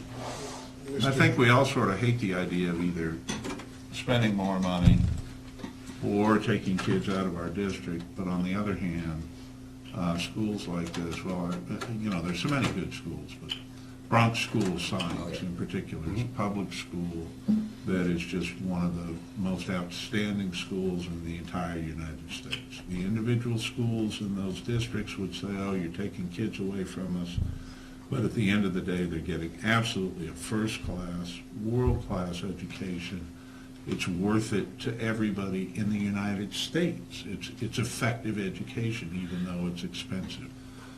What I can tell from, so they're asking us to take a position against it, but to be perfectly honest, I personally, and you might be surprised to hear this, that I think when we spend money and we get better education for it, it's money well spent. And so even if they're not our kids in West Milford, there are kids in New Jersey, and some of these kids are going on to bigger and better things that they couldn't get purely by going through our system. So I'm supportive of this kind of thing. Steve, when you were at this meeting, and you said $60 million bond, did they give a breakdown as to what each community? Of course not. Okay, that, before, I mean, you should maybe send an email to the guy and ask him for a breakdown before any board can get behind it. I mean, me personally, I'd like to know some numbers. Marilyn. Mr. Schultz? I know in the past, it's been our goal to try to increase our student enrollment because our student enrollment has gone down by enticing families that move in here with the CD that was made for realtors about the West Milford Community Schools, increasing our AP classes, and just trying to offer the best education that we can, which we do a good job of doing, but there's always room for improvement. And that's the problem where the efforts that we make to try to keep the students here and the enrollment here, especially, you know, at the high school level, it's hard to compete with Passaic County. It is. It is a problem. And the comprehensive high school as we know it no longer exists Right. because a lot of the programs that train teachers to teach those types of courses in high schools no longer exist. And those teachers who work at Passaic County Technical Institute have a certificate, but not a teaching certificate. They're professionals in their field. They're allowed to teach there. It's a whole different set of rules. So it's just, it's set up differently. I'm not going to say it's a bad program. It's an excellent program, but it does take away from us. And with us not being able to combat it by running any of those programs in your own comprehensive high school, it's almost a losing battle. So it's frustrating. Just one quick thing, is it a board, is it as a whole? to Well, the back this? board will have to make a decision, so I guess it ought to be, Up to a you know, I vote, should right? submit it to you to put it on the I agenda. have your email, and I brought a copy of it with me. What we'll do is we'll put it on the agenda Okay. so that you'll be able to review it, and then you can vote on it. I'll try to get a cost for West Milford. You've sent the email to everybody, though, correct? Right. Okay, that was the last one I didn't open yet, but. I mean, I Is see. this something that Trifari, who is the president of the Passaic County, New Jersey School Boards Association, wants to show support? He would like every district in Passaic County to oppose this measure and present that to the freeholders to say that educators in Passaic County don't want this. That's his. This that's sounds his more agenda. political to me than anything else. Well, to be perfectly honest, the legislative committee, the purpose of the legislative committee is to lobby on behalf of the interest of the schools and school districts to freeholders and legislators for things that benefit our school districts. So, and by getting together, we have a little more bargaining power with legislators. They're interested in what the school districts think. So I'm asking you, and if we don't want to do that, we say we don't want to do that. Mr. Drew, what would be the amount of students that they would be able to increase enrollment at PCTI? with I don't know the 16 number, I just have the 50% number, so it's whatever it is, they're going to have 50% more. I don't know how many more we So could we can- They're expect. saying Okay. 1,200 according to the email. 1,200 students, yeah. 1,200 more students. According And then to that the would be- email. I think they have yeah, I about didn't read that. 2,000 So that now. would be divided up amongst the 21. prorated by But they community. could I also guess. take from outside counties. They can, Do they they? can. But we'd be paying. Right. $60 million bond. The only other game out there for a similar type school is Morris County Tech, which is also a good program. Other than that, I mean, there's really not too much, you know. Or private schools. Well, yeah. Can I also mention one thing? Mr. Dever? I was just going to say, it sounds like we're supporting them to build their school up so they can take students away from surrounding schools, and we're going to pay for it. So I would have to think about whether I want to support it or not. Yeah. Abstain is I- probably I- the best thing, is I- just stay I out of agree. it. Stay out of it. Well, it's also noted in this that it must be noted and disclosed that such an expansion would take additional funds from the school districts, Yeah. our school districts, and reduce the educational programs of our district either through the reduction of staff and/or programs while enhancing the programs at PCTI. I It think, behaves a bit like a Double-edged charter sword. school. Cutting our- yeah, yes, it does, and we'd be Double-edged cutting sword. off our nose to spite our face, so I would not be in support of that. Mrs. O'Brien. I'm the keeper of the clock, obviously. It is now 9:33. Okay. Could we extend it for another 10 Well, minutes? Yeah, we'll give it another 10 minutes. Another 10 minutes? Do I have a voice vote on that? Roll call or? You need a second. I need, Second. I'd like the second to extend our meeting until 9:40. Okay, second? I seconded. Okay, for another, for, About 10 minutes. okay. I have a motion. I understand from Barbara that our training for, I presume it board members as well as, This for discussion? We need to first extend it, oh, I'm sorry. That's okay. I thought we already voted. no, we We didn't. didn't vote. We just got to do a voice vote on the Okay, motion sorry. to extend. So we're, every, Aye. All in Aye. favor? All in Aye, favor? yep. Yes. Any opposed? No. Okay. Okay. sorry Mr. about Huber. It's okay. that. I understand from Barbara that our training that's allowable for board members, and I presume teachers and others, are association-based, like the School Board Association, presumably Teachers Association. I'd like to make a motion that we expand that to other reputable organizations, like Bar Association, for example. This is a course on special education, one done by the National Business Institute. It lists for school administrators, teachers, board members, all kinds of people that it's designed for. And this is a reputable company that does courses for lawyers and various other professions. You know, we went to this governance conference at beginning of January, and New Jersey school boards presented us with many, many training opportunities. I really don't think we need to go outside. I know NJEA will work with school boards, NEA will work with school boards. I really don't see the need to go outside of what we already have. And we'll pay full freight. At least with New Jersey school boards, we get our discount. You really need a second in order to discuss it, since Oh. you put a motion on the floor. Second. Second. I'm sorry, I thought we had one. Right. I'm thinking of the.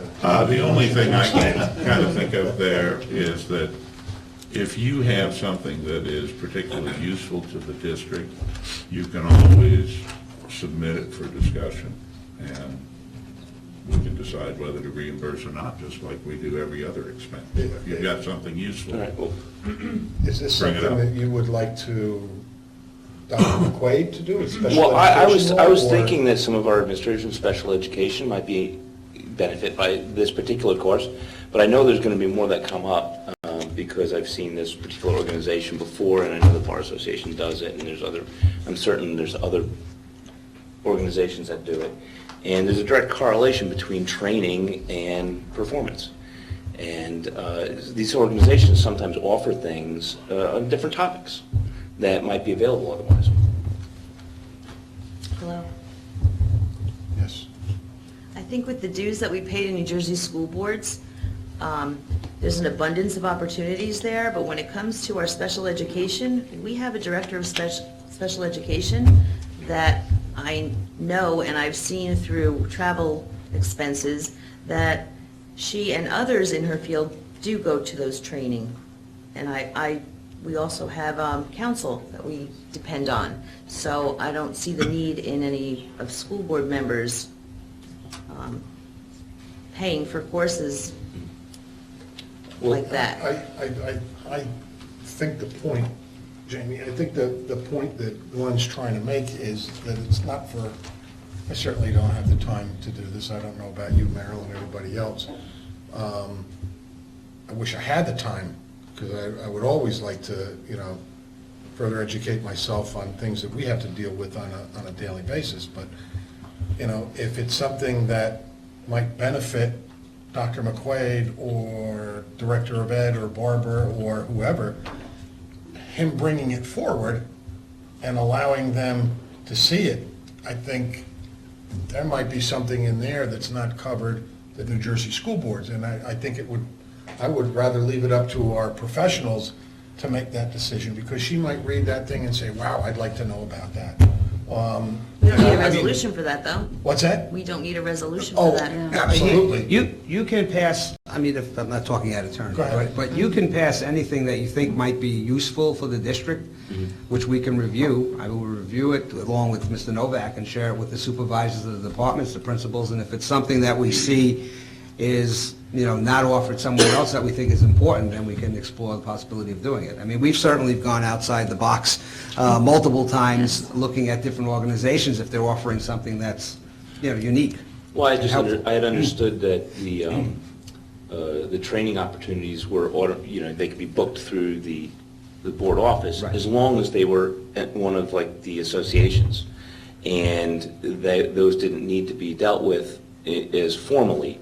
And I just was looking to open up the training opportunities. Training for who? From a special services perspective, our department, because obviously we supervise people in all different capacities, from nurses to therapists to, special education teachers, oftentimes our staff members are presenting material to us that is, quote, out of the box, or may not be from an organization that we previously have used, such as PSA or another special education organization. And we have reviewed those, and we have sent people to different, other vendors and other places.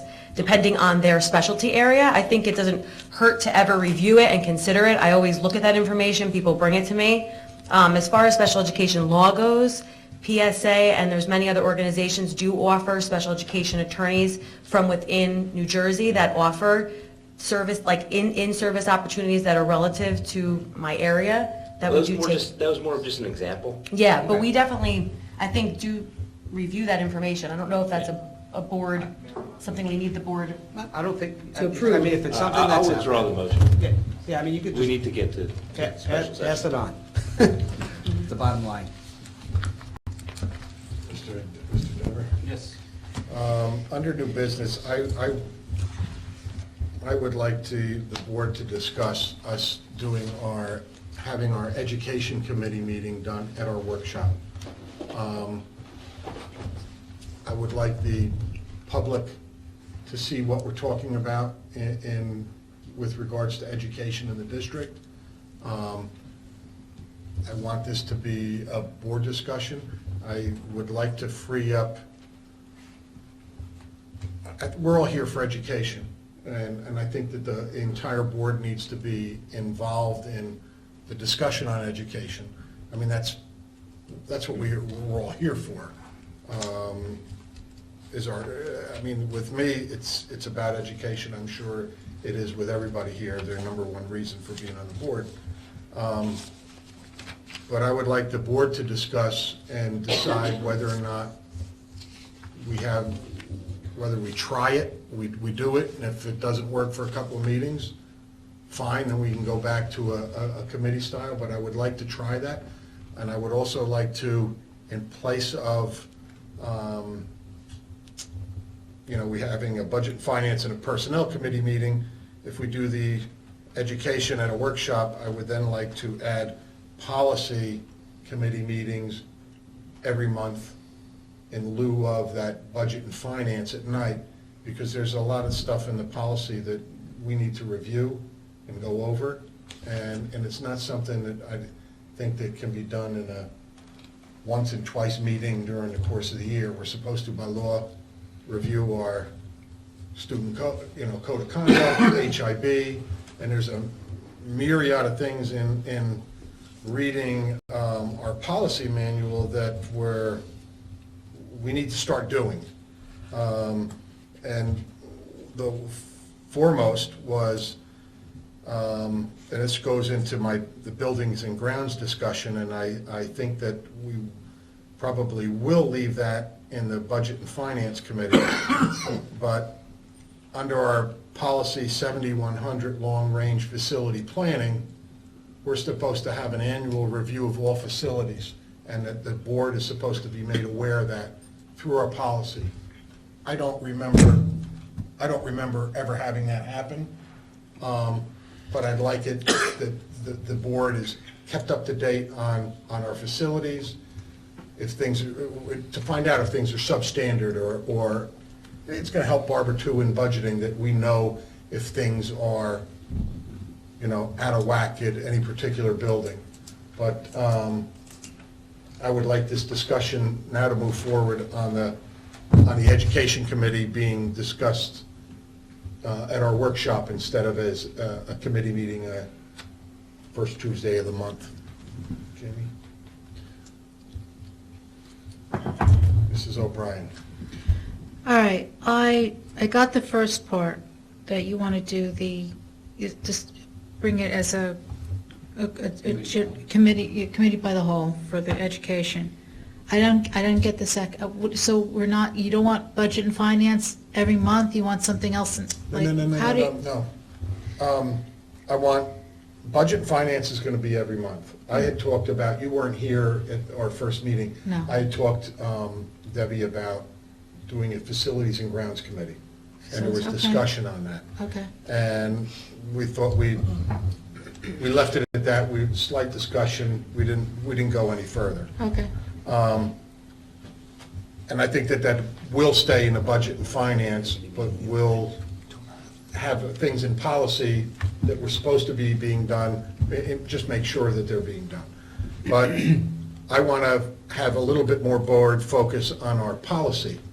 And I think we can get a wellness check on our policy manual at no cost from New Jersey School Board. okay. And, every little bit that we can save that helps us is, in the long run, if we can put it towards education, I would rather see it that way. And New Jersey school boards, they're up to date on all the latest policies and legislative issues, and so I think that we could utilize that. But the education workshop is, I want to really see Education Committee be discussed at workshop. Okay. Okay. My concern with that is those meetings run anywhere from an hour and a half to 2.5 hours. It's already 9:45. If we incorporate the education piece here, be prepared to be here till like 1 o'clock in the morning. It's difficult because what happens is when we do have people come in to discuss anything that they want to do new, there's usually a presentation involved in that as well, which can be anywhere from 15 minutes to 45 minutes. And then after the presentation, you sit down and look the write-up of the curriculum and discuss it. My only concern is I think that time-wise, it's going to be limited, or, again, we're going to go so far the other way that we're going to be here to the wee hours of the morning. Also, it might stifle, you're sitting in a very comfortable environment where teachers come in, administrators come in, and they present to the board on the committee, and they're very comfortable doing that. I think when you put somebody on the spot where they're trying to sell to an entire Board of Education and public and a TV camera, it's going to change the dynamics of what we're trying to do. That's my concern. Mr. Dever? I agree with the idea of trying the committee by whole. It gives a little more transparency to the whole education committee for the public. I understand your concerns with, time-wise, and maybe the dynamics might be changed a little bit because it isn't public, but I'm all for at least attempting to try it and see how it works out, just as you brought up. Let's attempt it and see how this works out in public. I wouldn't be opposed to that. Possible middle ground solution. I think Mr. Rashika's points are very well made. What if you were to do something where you opened up a meeting to the public quarterly? And that you could still have the private meetings take care of, business with teachers, so that they don't feel like they feel more open. And, but you could still, update the public periodically more frequently than we do now. Hello? Go ahead, Marilyn, I wasn't looking, I'm sorry, go ahead. Marilyn, we're going to get you a whistle.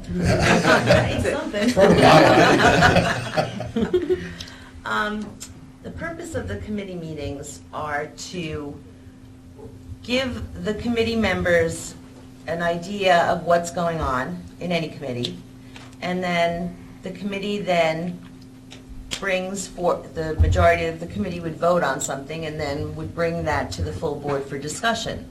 which is what we do now. And there are presentations that do take place. Building principals come in and talk about things that they're doing, successful things that they're doing to try to promote character education, they're brought in as well. You might not see every minute detail sitting as a board member or even as the public, but the information is usually put into this agenda the following week. In addition, you have already asked, or the board has asked, the Director of Education to give a report. So that's another option of filling in the board of what's been going on. I just feel, as Mr. Ashika mentioned, those education committee meetings run about 2 hours, 2.5 hours, and the purpose of putting them during the day was because our Super Tuesdays ran till, after 11 o'clock with all our committee meetings back to back on that night. During the day, committee members also have an opportunity to meet with some of the faculty and staff that may want to present something, and some staff members have already come up to me and said that they might not be very comfortable presenting in front of the entire board. They didn't say they wouldn't do it, but it just, made them feel a little uncomfortable. But the fact is, we're supposed to try to facilitate these board meetings, and I think we're just going to be sitting here. I think we would have to add another meeting during the month. Real quick, James, one second. Part of why I want to do this, it makes it a little bit more transparent to the community. They know what we're doing. And I understand the time issues. The meeting we had last week ran an hour and a half, and there were 15 things that we talked about that weren't on the agenda, and it extended that. If we hold to what is on the agenda and not go off on all the other things, I mean, within reason anyway, I don't see the harm in trying this. I mean, am I correct, Terry, that? Well, we did go off on tangents, but it was an open discussion, and I'm not sure we could have those kind of discussions as a committee of a whole. I thought maybe we could, but after listening to what Dan said, and after listening to what I proposed and what Mr. Drew proposed and said, we came to a meeting of the minds, and I presented my report. And I think if you have your chairperson present the report along with Dan, as Dan did, I think the public does get a good picture of what's going on. I think after sitting there for 2.5 hours and looking at the time now and imagining sitting here to 12:30, I don't think that's healthy. Well, you got to also remember that we spent 45 minutes with our auditor tonight, so, we'd be sitting here at this time regardless, coming up to, going into our next executive session. So that's my opinion anyway, but, Jamie wanted to say something real quick before. You can go first. That's okay. Well, I just wanted to say that I think that basically we're trying to make changes to communicate and be more transparent. I have to chuckle a little bit about the comment about the uncomfortableness that the presenters might have with the board members and a few staff here. I hope they're comfortable with a classroom of 25 people. I think it's the audience and cameras. Yeah. Understood. I'm just joking. I just have a problem with the word transparency. I think we as a board, when it comes to education, are very transparent. I think Mr. Ashika would agree. We put on presentations, I don't know how many times throughout the year, with the curriculum that's being developed and the textbooks that we approve. It's happening, it takes place, and it's shared here already.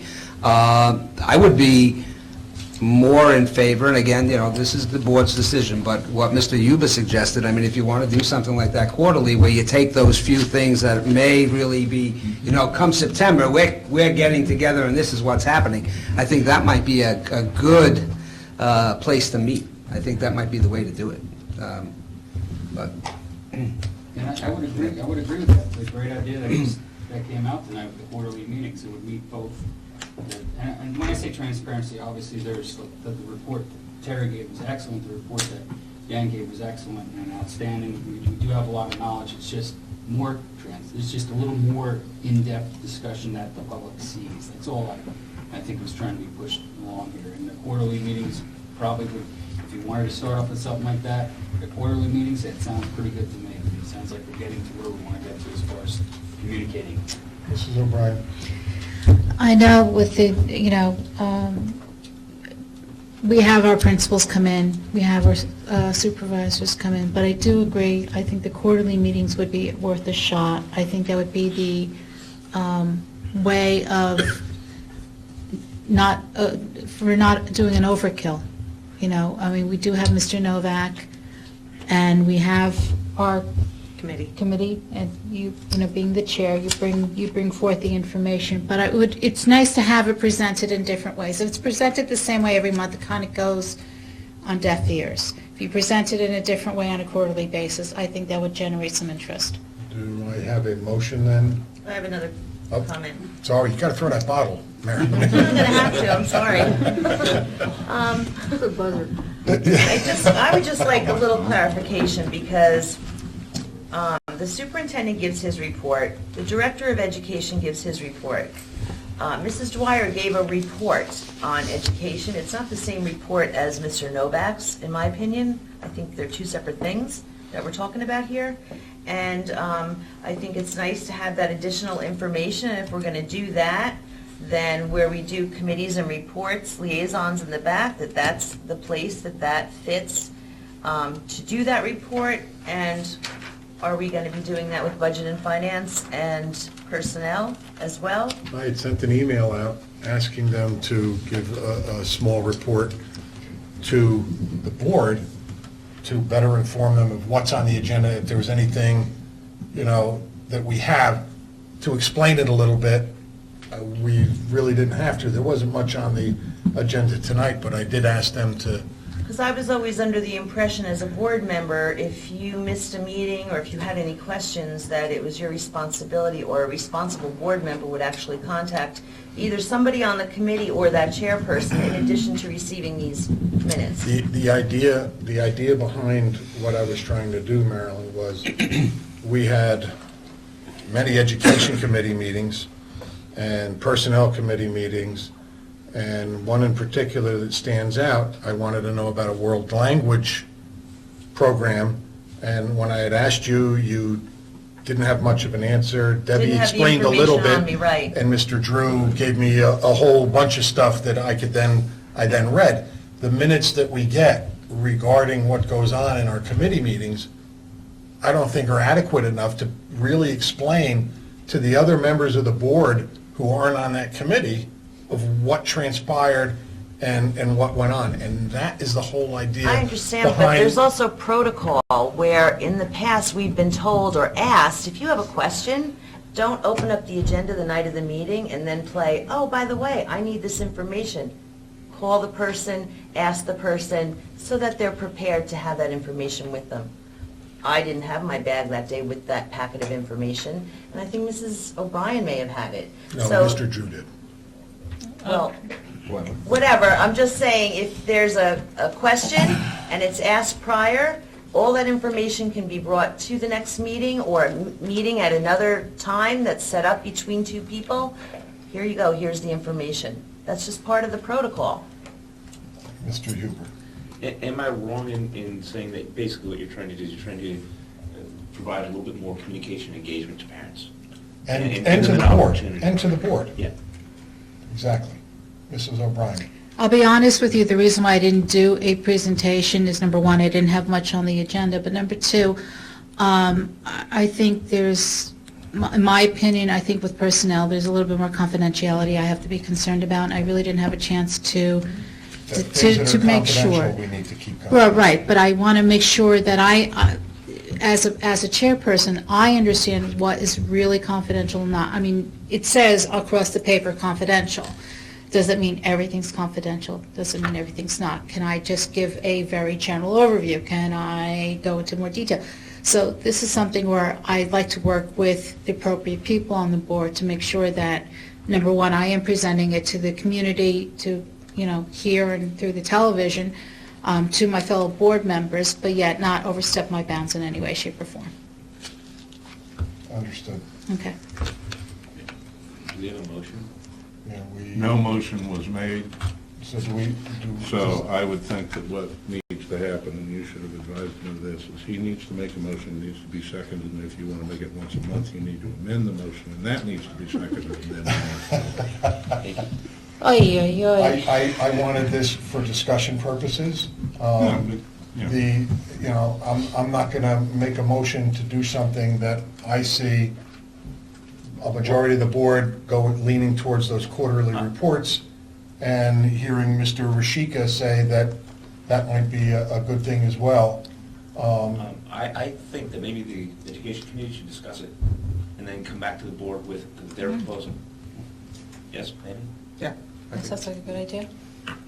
Do that as well? Unless somebody wants, no motions then? No motions, okay. Can I have a motion, and if there's nothing else to discuss, can I have a motion to close new business? So moved. Second? Thank you, Jamie. Petitions and, voice vote. Yes. All in favor? Aye. Any opposed? Okay. Petitions and requests.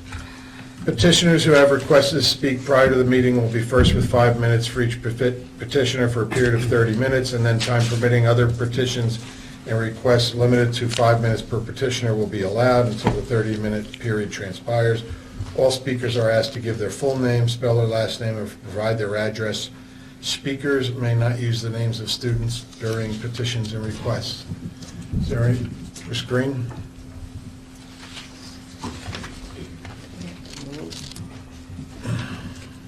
Lisa Green, Hewitt, of Green Lake. I just wanted to say, as a newly appointed committee member to the CASA committee, I personally want to thank you guys for coming. It was very informative. I think we can all agree on that. It was kind of fun, actually.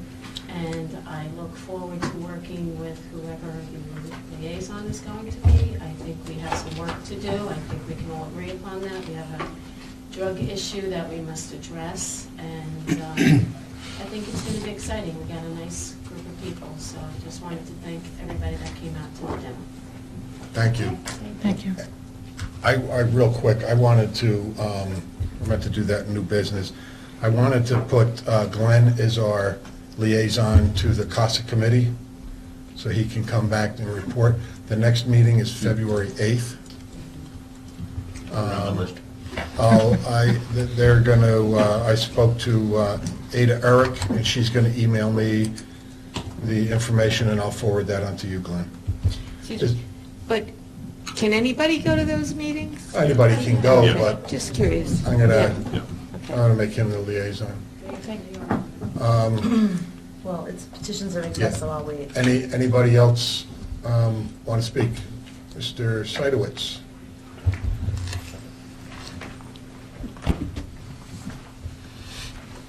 Well, Seidowitz, 694 Lakeshore Drive, Hewitt. Just thinking in the audience, I know that there is a board member attendance requirement.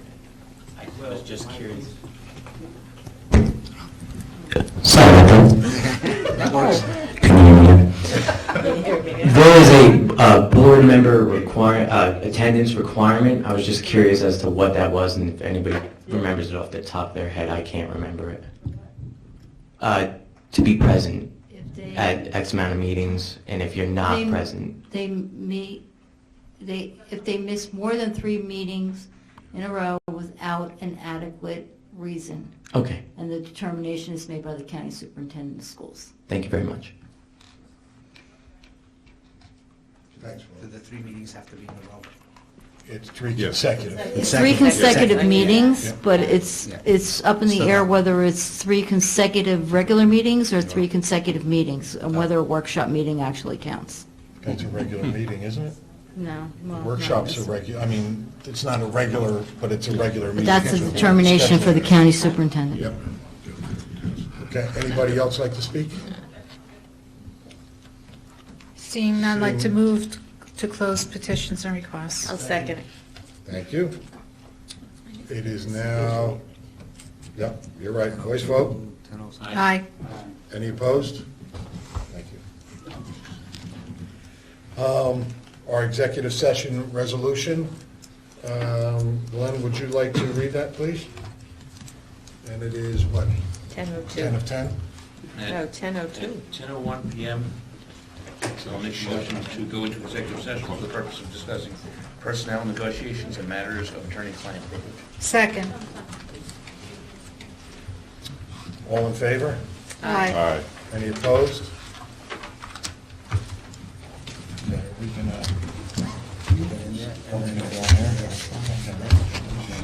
Yeah, I thought it was ratified upstairs. Not the December meeting. Well, I'd like to know. I think it is Do we have a ratified. contract? Yeah, didn't you get it in the mail? Didn't you get it in your packet? He thinks it's not going to happen. Almost did it without sound. well, so they did it 100 years ago, you could do it one more time. I mean, we had the document. Put captions underneath the phone. Okay? All right. We have a resolution to come out of executive session. I'll move to come out of executive session. All in favor? Aye. Any opposed? Motion to adjourn. 11:02. Second. 11:02, motion to adjourn. Second. Second, voice vote. Aye. All in favor? Any opposed? Good to go. Meeting adjourned. Everybody. Good night. Good night, Carolyn. It was very nice to meet you. Yes. All right, thank you.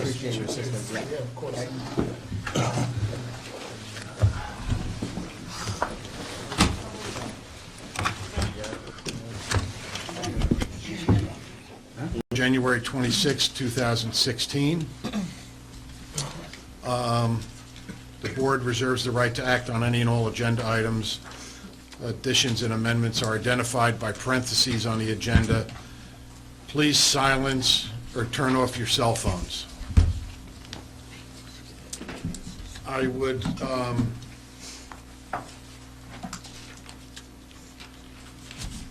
like to take a moment of silence for Sasha Lynn Rosa and her son Messiah, who passed on Saturday evening when they were trying to stay warm while their boyfriend/husband was digging their car out. The exhaust pipe wasn't cleared, and the young boy, 1 year old, and the mother passed away, and their daughter, I believe it's Sania, she's still in critical condition, and I'd like to take a moment of silence for them.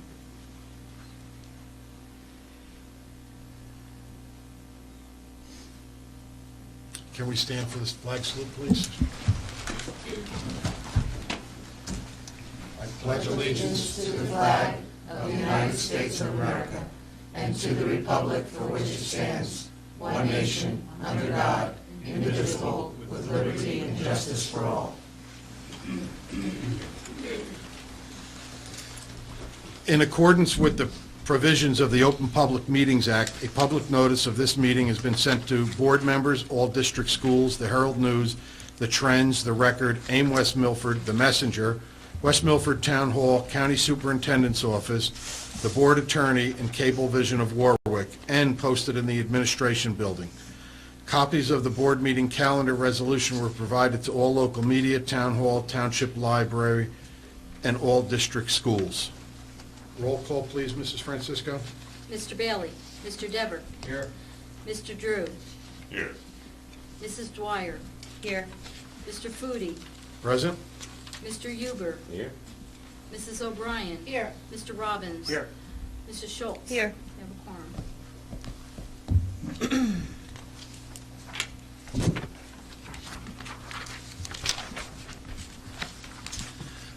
Our executive session resolution